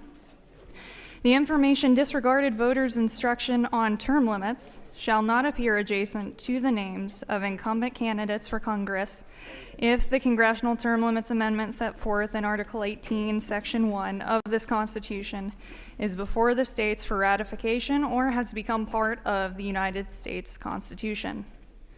Section 3, non-incumbent candidates, term limits pledge, ballot notation when. Non-incumbent candidates for the United States Senate, the United States House of Representatives, and the legislature should be given an opportunity to take a term limits pledge regarding term limits each time they file to run for such offices. Any such person who declines to take the term limits pledge shall have the information declined to pledge to support term limits printed adjacent to his or her name on every primary or general election ballot. Thank you, Mr. President. The term limits pledge shall be offered to non-incumbent candidates for the United States Senate, the United States House of Representatives, and the legislature until a constitutional amendment which limits the number of terms of United States Senators to no more than 2 and United States Representatives to no more than 3. And I'll pick this up again probably on a later term on the mic, but we are on page 81 of your booklet that contains the rules in the Nebraska State Constitution. Thank you, Mr. President. Thanks, Senator Slama. Senator Ben Hansen. Thank you, Mr. President. Well, I appreciate Senator Holloran's fervor for LR 14. I am not going to disagree that our federal government and its fiscal unresponsibility is out of control. I'm not going to deny that fact, and I don't think most people here in this room could. The burden isn't going to be just on us, it's going to be more on our children, our grandchildren. I think that at least even some kind of attempt to help rein in, wasteful government spending in a lot of times is something that we can aspire to. And so I appreciate Senator Holloran for bringing this. And with that, I will turn it over to Senator Holloran if he wants to expound on some other ideas. You're yielding your time, Senator? Yes. Senator Halloran, you have 4 minutes. Thank you, Senator Hansen. A more recent call for a convention of states happened in 2017. Now, it was not a call for an Article 5 convention of states, but it was a convention of states, as we've been discussing. So how is a convention of states formed? How's it run? How's it operated? Who has control of it, and so forth. In 2017, the state of Arizona called for a balanced budget amendment planning convention. They invited all the states, and they held it in September of 2017. 19 states had representatives there, numerous delegates from 19 states, legislators primarily. I was there. I was there as an observer because if you all remember 2017, we had no money. We were $1 billion short in our budget. So there was not much of a mood to spend money on Senator Halloran to go to this convention of states. So out of my pocket I went because I wanted to observe how they conducted themselves. And it was a planning convention for the purpose of a future Article 5 Convention of States. So how was it conducted? Well, pandemonium set out. It was chaos. It was a nightmare. I mean, people were running all over the place, making all kinds of wild ideas. No, I'm sorry, that's not the way it was. 19 states were there on the floor of the Arizona legislature, and they were working in a dignified manner as legislators because they all understood, based upon their call to go to that convention, that their purpose was to sit down and work out the details of how to plan for details on how to conduct a convention of states in the event an Article 5 Convention of States was called. So I was the lone individual. They had a huge balcony in the back of the Arizona legislature, much larger than this, but as big as these balconies combined. I was in that balcony all by my lonesome self. I don't create much of an image when I'm with a group anyway, but when you have me up there by myself, it was pretty lonely up there. I was just an observer. However, I could observe what they did. Very dignified, very professional, ran by Mason's rules, and they had committees set up, and they had committee hearings based on several issues to deal with planning for a convention, Article 5 convention. I went to those as an observer as well. There was no chaos or pandemonium. It was very structured, very dignified, and run like you would expect legislators to run such a convention. 1 minute? Time flies when you're having fun. My point on this is that's the most recent convention of states that was called. I attended as an observer because we didn't sanction me to go as a participant. I wished I could have participated. I don't think that I would have added anything to it in regard to making it more legitimate than it actually was. So that's what its call was. That's what its purpose was. They worked out plans, structured detail on how a convention would run, and there was no mystery about it. It was all transparent. And I'm just telling you this as an observation that a convention of states works, and the ratification process works.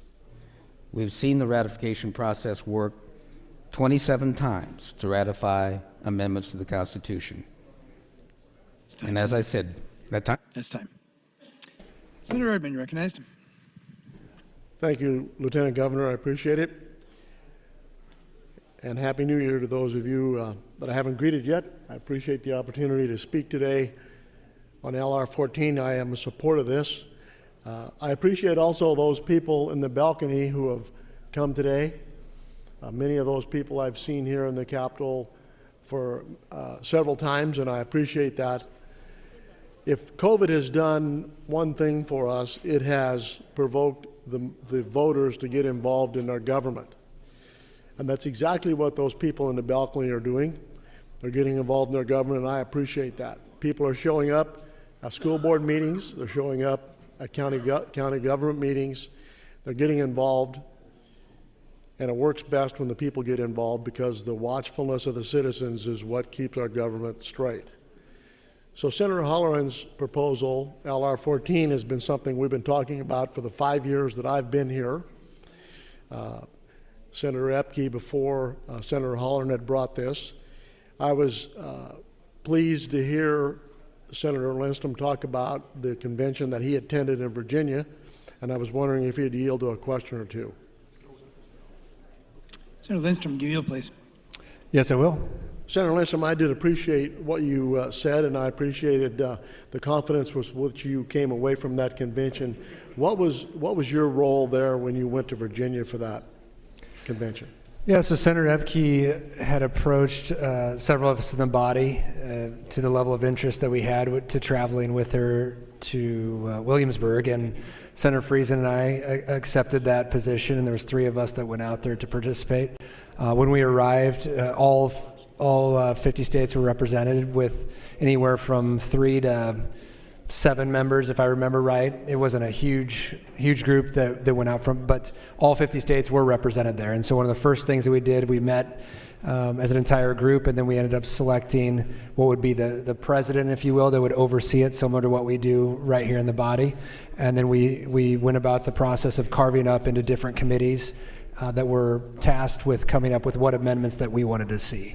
And those are the ones that what I would call the least contentious, balanced budget amendment, term limits, things of that nature that we could find more compromise on. And that's how we went about the process initially. Very good, thank you. So the question I have is, were there people there from both sides of the aisle? Yes, it was represented. It was not a partisan event, and like I said, all different states were there. And so it was, I was very fascinated. I could tell there were a lot of lawyers out of the people that were representing their states, and they were representatives and state senators from their neck of the woods. But we took it very, very serious, and down to the simplest of things. I mean, what each word meant and what type of outcome that could present. As an example, we did the balanced budget amendment, which sounds good, but what happens if the United States goes to war? What happens if there's a crisis or an unforeseen crisis that may occur where we may have to lift that lid? So we went through that discussion. We went through all those talking points to think about the different circumstances that could arise in just living life, or what could happen, and thinking through those things. But really, it came down to the words, what they meant, and we had that back and forth. And it was a lot of I think it was Robert's rules is how we operated. But I found it very fascinating and very worthwhile and very professional. It was very, very professional, that process and how we went about it. It was a diligent process. Okay, so may I ask, at the end of that convention, what was the conclusion? Was there a summation? 1 minute. Did they write up a report to say this is what we think will happen, or what was the summation of the conference? Yeah, we ended up, if I remember right, it's been a couple years, but we ended up coming to an agreement, and there was a lot of different amendments that were thrown out there, but not everybody agreed, so we couldn't get to that. This is why when we talk about the runaway, that's not a reality of how this would actually go.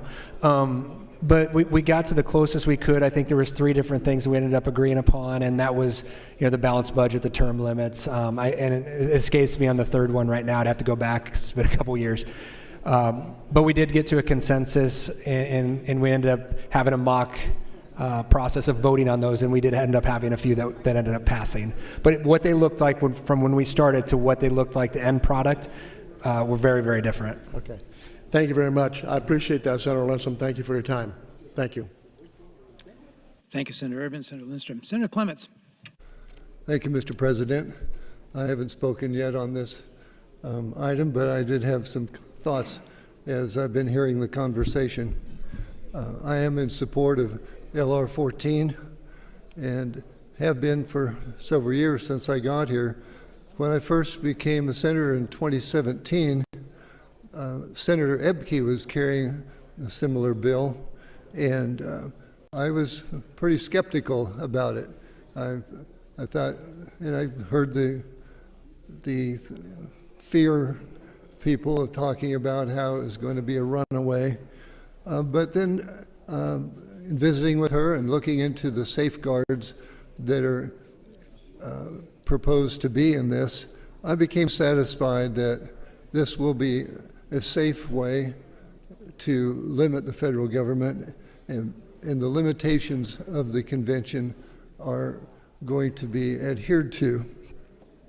The federal regulations is one thing that really affects me in my daily life. I'm a small town banker, and the banking regulations are burdensome. I think the last time I counted, we have 33 federal regulations we have to jump over every day to prevent a violation.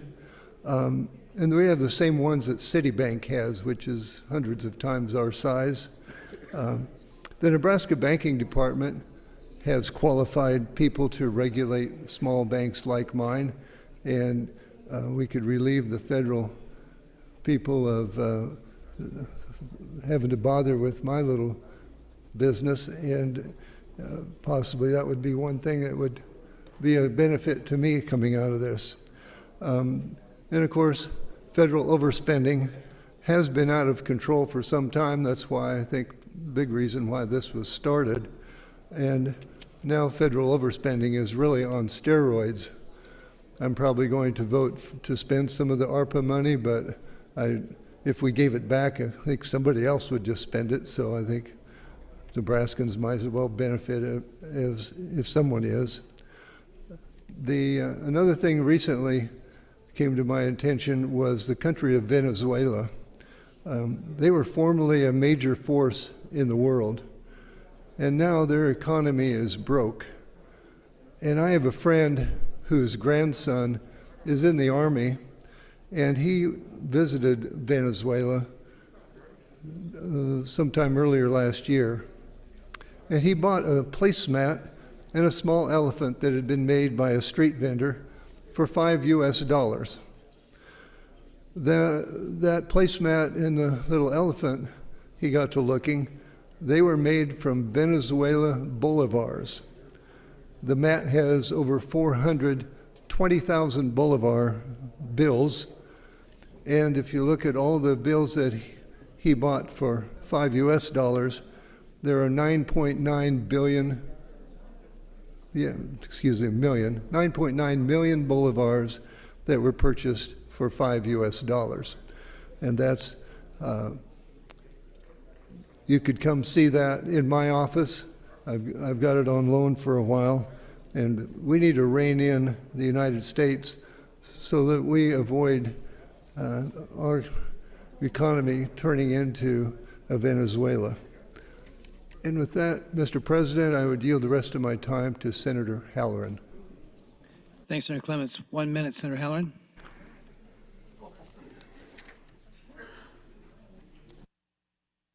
Thank you, Senator Clements. Well, let's reflect back a little bit on history of what we've done here in regard to this subject matter. In April 8th of 2010, there was a hearing in front of the Government, Military, and Veterans Affairs Committee, LR 538. The following constitutes the reasons for this bill and the purposes which are sought to be accomplished hereby. Over the past 5 years, the federal government increased spending by 42% to the highest level of spending as a share of the economy since World War II. The federal government has borrowed tremendous amounts of money to finance the skyrocketing spending. As a result, the federal budget deficit has ballooned over the past 5 years from $7 trillion to approximately $12 trillion. The good old days, only $12 trillion.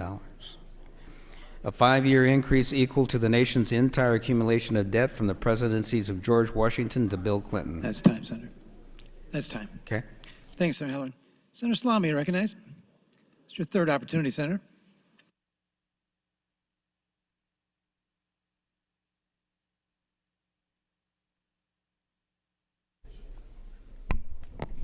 Thank you, Mr. President, and good afternoon, colleagues. I failed in my last turn on the mic to adequately describe what I was reading from in Article 18 of Nebraska's Constitution. Everything besides Section 1 of this article has been severed by a court case, Moore v. Miller, in 1999. So the language of Section 2 onwards is simply the will of the people. It is not enforced, but it was passed in the 1996 ballot initiative. So I just wanted to frame, as I continue on with Section 6, that Section 2 onwards of Article 18 was overturned and severed in Moore v. Miller in 1999. So continuing on, we're on page 81 of your pocket constitutions of the state of Nebraska. Section 3 of Article 18, subsection 3.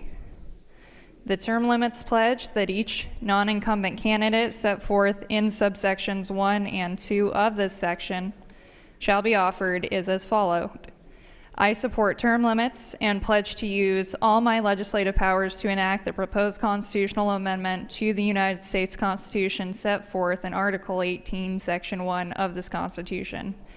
If elected, I pledge to vote in such a way that the designation disregarded voters' instruction on term limits will not appear adjacent to my name. You add the signature of the candidate below. Section 4, instruction to the members of the legislature, ballot notation when. We, the voters of Nebraska, hereby instruct each member of the legislature to use all of his or her delegated powers to pass an application pursuant to Article 5 of the United States Constitution as set forth in subsection 2 of this section, and to ratify, if proposed, the congressional term limits amendment set forth in Article 18, Section 1 of this Constitution. Application. We, the people, and the legislature, due to our desire to establish term limits on Congress, hereby make application to Congress pursuant to our power under Article 5 of the United States Constitution to call a convention for proposing amendments to the United States Constitution. Again, this should sound really familiar. All primary and general election ballots shall have the information disregarded voters' instruction on term limits printed adjacent to the name of any respective member of the legislature who fails to vote in favor of the application set forth in subsection 2 of this section.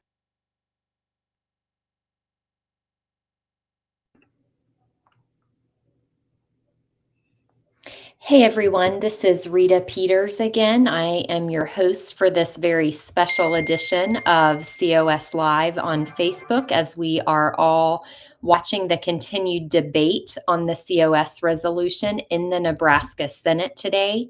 And I just wanted to give you a little bit of update. Yes, this is dragging on, and yes, you are now hearing from a bunch of different supportive Nebraska senators who are speaking in favor of our resolution, LR 14. And just to let you know some behind the scenes info on what's happening is that they are waiting for one of our champion senators who was called away from the chamber on an urgent family matter. He is on his way back. He should be back there any minute now. And the senators did not want to do this vote, this first vote on our resolution in the Nebraska Senate without him there to support it because he has been such a champion. So that's why it's taking so long. We think it's all good news, appears to be rolling. Also wanted to just clarify that this first vote that we think we're about to see here in Nebraska will be the vote on first reading. By rule, the resolution has to be read 3 times, so there should be 3 votes unless one of them is suspended. So we're expecting to get the vote on first reading any minute now, as soon as our other Senate champion is there in the chamber. Then the resolution has to lay over for 2 days, assuming this vote today goes well.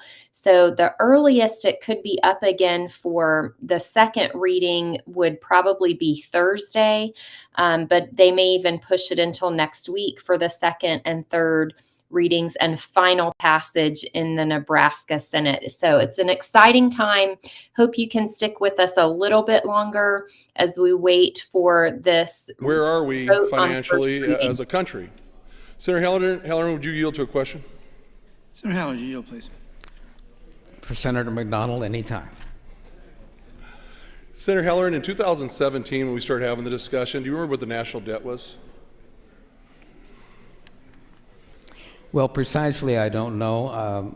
My best guess was around $21 trillion. And what is it projected to be? What is it today, and where are we projected in the next year? It's $30 trillion.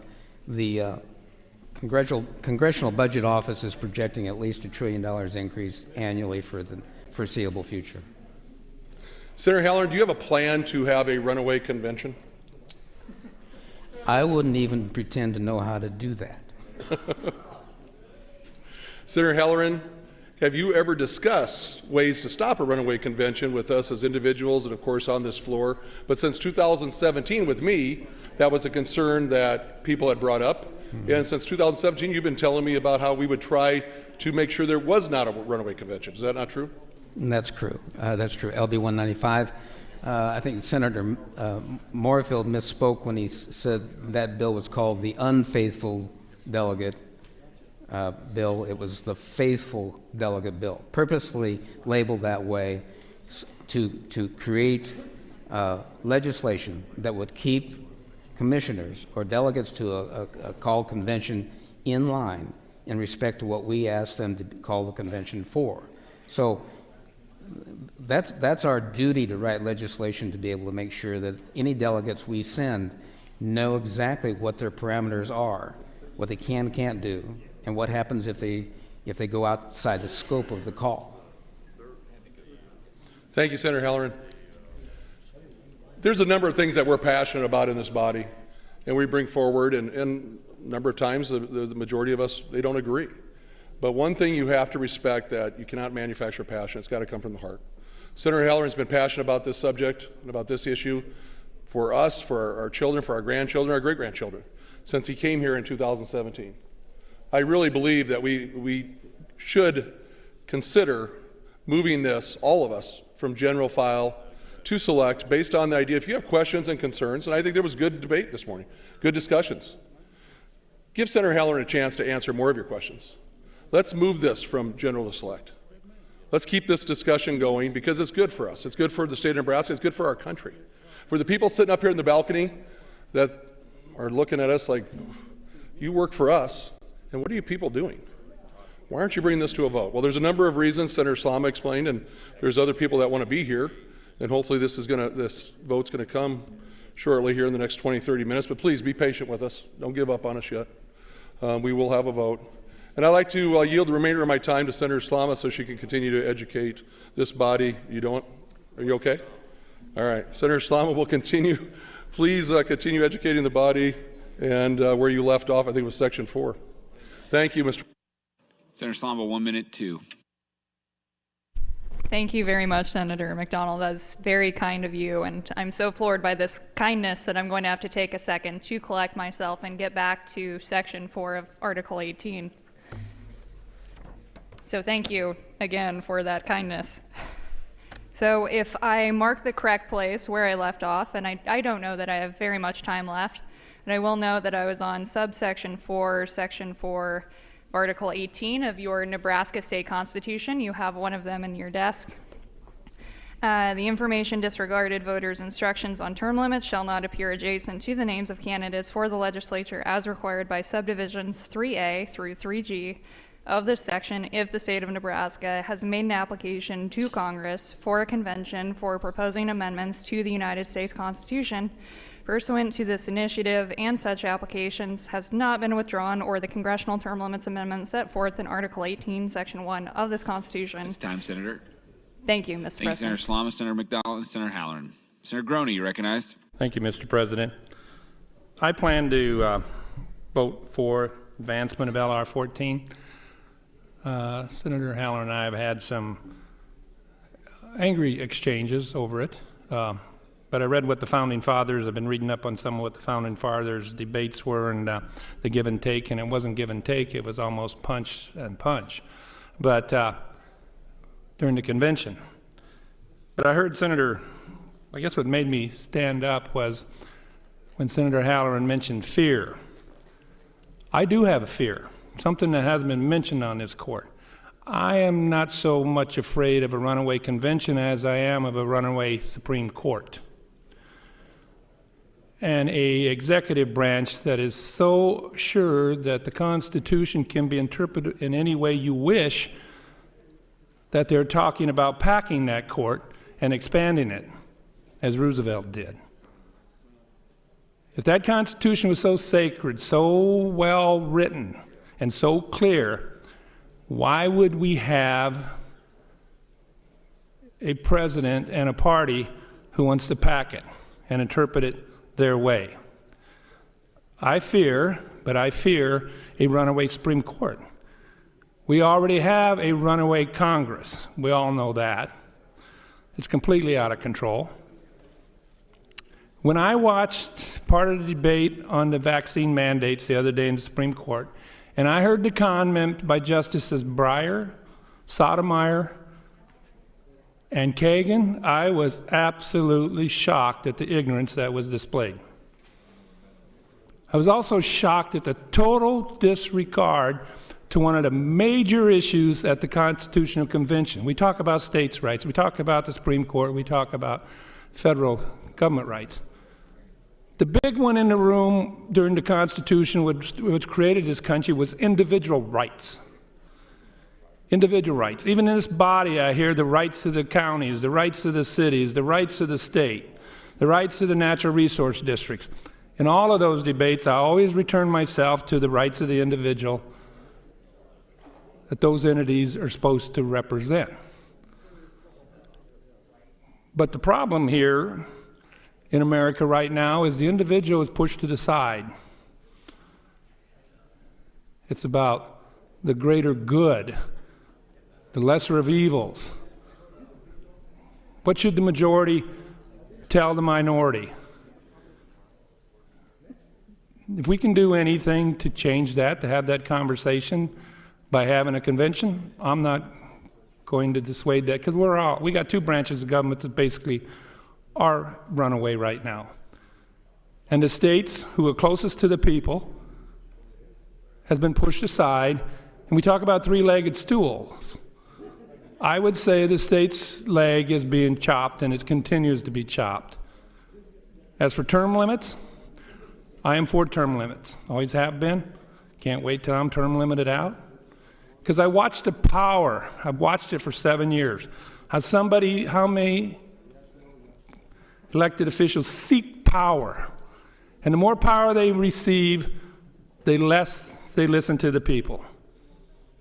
You look at the national government, look, Pelosi. They have been there so long, and because they have reached a seat of power and seniority, they have more power and more say over the people of Nebraska than our elected officials do. If there's one thing in what Senator Halloran is representing, it's term limits. The shorter time you are to the people, the more you represent the people. Is that it? 1 minute. The further you become part of the system, the further you're away from the people. We need term limits on a national level. It works with the president. It works in the state, at this state of Nebraska. So I am going to support maybe a runaway convention. Everything else is runaway nowadays. So I will vote green on LR 14 to select file. Thank you, Senator Groney. Senator Mosier, you recognized. Thank you, Mr. Speaker. I would imagine that people at home that are watching this are trying to diagram our actions and figure out where people are coming from.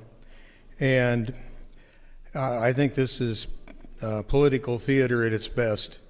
We have people who normally oppose protecting the rights of the Second Amendment making motions, in my view, a poison pill amendment to Senator Halloran's resolution, just to kill it because of our support of the Second Amendment. One of my colleagues brought up the insurrection in Washington, D.C. a year ago, January 6th, as bad government, and I think most would agree that violent overthrow of the government is not the way to effect change. But you have to admire the supporters of the Convention of States. They're doing it from within the system. They're following the rules. They're looking at the way that the Constitution was written and trying to exercise their rights to address what Congress and the Senate are doing. And I supported this earlier when Senator Halloran brought it, and I'm going to support it again. And I encourage all my colleagues to vote for it. I think we need to move it forward and kind of ignore the confusing actions of some of us here. I'm just trying to point us in the right direction and focus on the Convention of States issue and not get drawn off into discussions of irrelevant acts. Thank you. Thanks, Senator Mosier. Seeing no other members wishing to speak, Senator Halloran recognized close on LR 14. Thank you, Mr. President, and thank you, colleagues, for this dialogue. Some people call it a conversation, some people call it a debate, but it was worthy questions, and I think the opportunity to provide, I hope, worthy answers to your questions. I would just like to say that, and I think you would all agree with this, I have profound respect for the founders of this country and the framers of the Constitution. It is incredible what they have put together for us in the form of a Constitution to manage our form of government, a representative republic. They had more vision than well, they have more vision than most anyone today has, but they had vision of what's required to make a government work. And part of making a government work is to make sure that the people have a voice, right? It's to be sure that the voters have a voice. And that's what this process is all about. LR 14, calling for an Article 5 Convention of States, is allowing the states and the people in those states to have a voice on proposing amendments to the Constitution. In addition, I have tremendous and great respect for the legislators in all the other 49 states.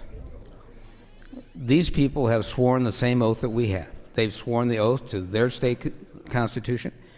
They have sworn an oath to the U.S. Constitution. And I have confidence that they will do what they are called to do, nothing more and nothing less, when a convention is called.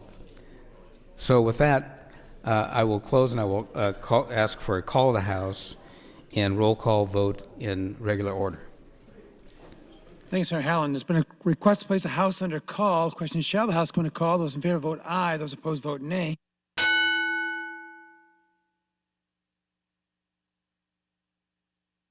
Record, please. 32 ayes, 1 nay to place the House under call. House under call. All members, please return to the chamber and check in. The House is under call.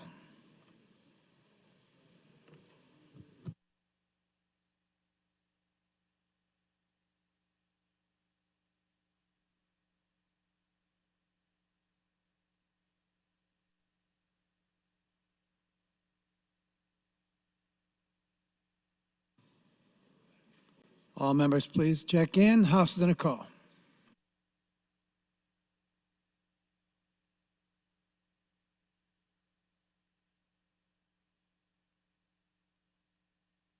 Senators Wayne, Wishart, and Bostar, please return to the chamber.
All unexcused members are now present. The question for the body is the advance of LR 14 to ENR initial.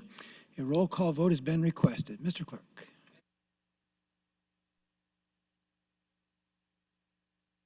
Sir Aguilar? Not voting. Sir Albright? Voting no. Sir Arch? Voting yes. Sir Blood? Sir Bostar? Voting yes. Sir Bostelman? Voting yes. Sir Brandt? Voting yes. Sir Brewer? Voting yes. Sir Breesy? Voting yes. Sir John Kavanaugh? Not voting. Sir Michaela Kavanaugh? Not voting. Sir Clements? Voting yes. Sir Day? Voting no. Sir DeBoer? Sir Dorn? Voting yes. Sir Erdman? Voting yes. Sir Flood? Voting yes. Sir Friesen? Voting no? Voting yes. I'm sorry, Senator.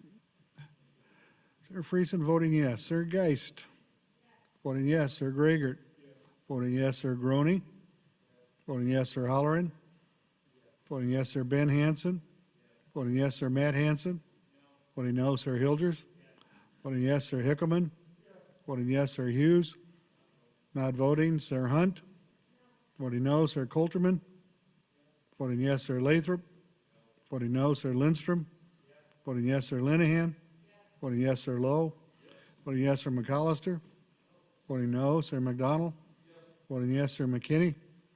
Voting no. Sir Moorfeld? Voting no. Sir Moser? Voting yes. Sir Merman? Voting yes. Sir Pauls? Voting yes. Sir Pansy Brooks? Voting no. Sir Sanders? Voting yes. Sir Slama? Voting yes. Sir Stinner? Voting yes. Sir Vargas? Sir Walls? Voting no. Sir Wayne? Voting yes. Sir Williams? Voting yes. Sir Wishart? Voting yes. 32 ayes, 10 nays, Mr. President, on the advancement of the resolution. LR 14 advances. I raise the call. Mr. Clerk, if you have any items of record, welcome I do, to Mr. President. Thank you. Some new bills.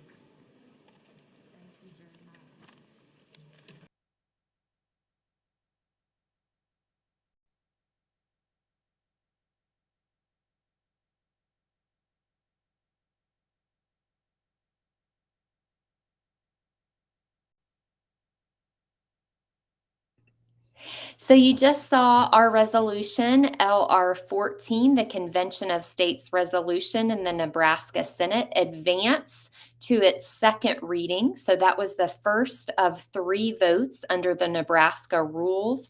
The vote was 32 yay, 10 nay, and 4 not voting. We only needed 25 yes votes for this round, so it was a great victory. We are so proud of our Nebraska grassroots team. They were there live at the Capitol on the Senate floor, and I believe we have Regional Director Dave Schneider, who has been there the entire time. Dave, welcome back to the program. What's your reaction to the vote? Just an amazing show by the grassroots today.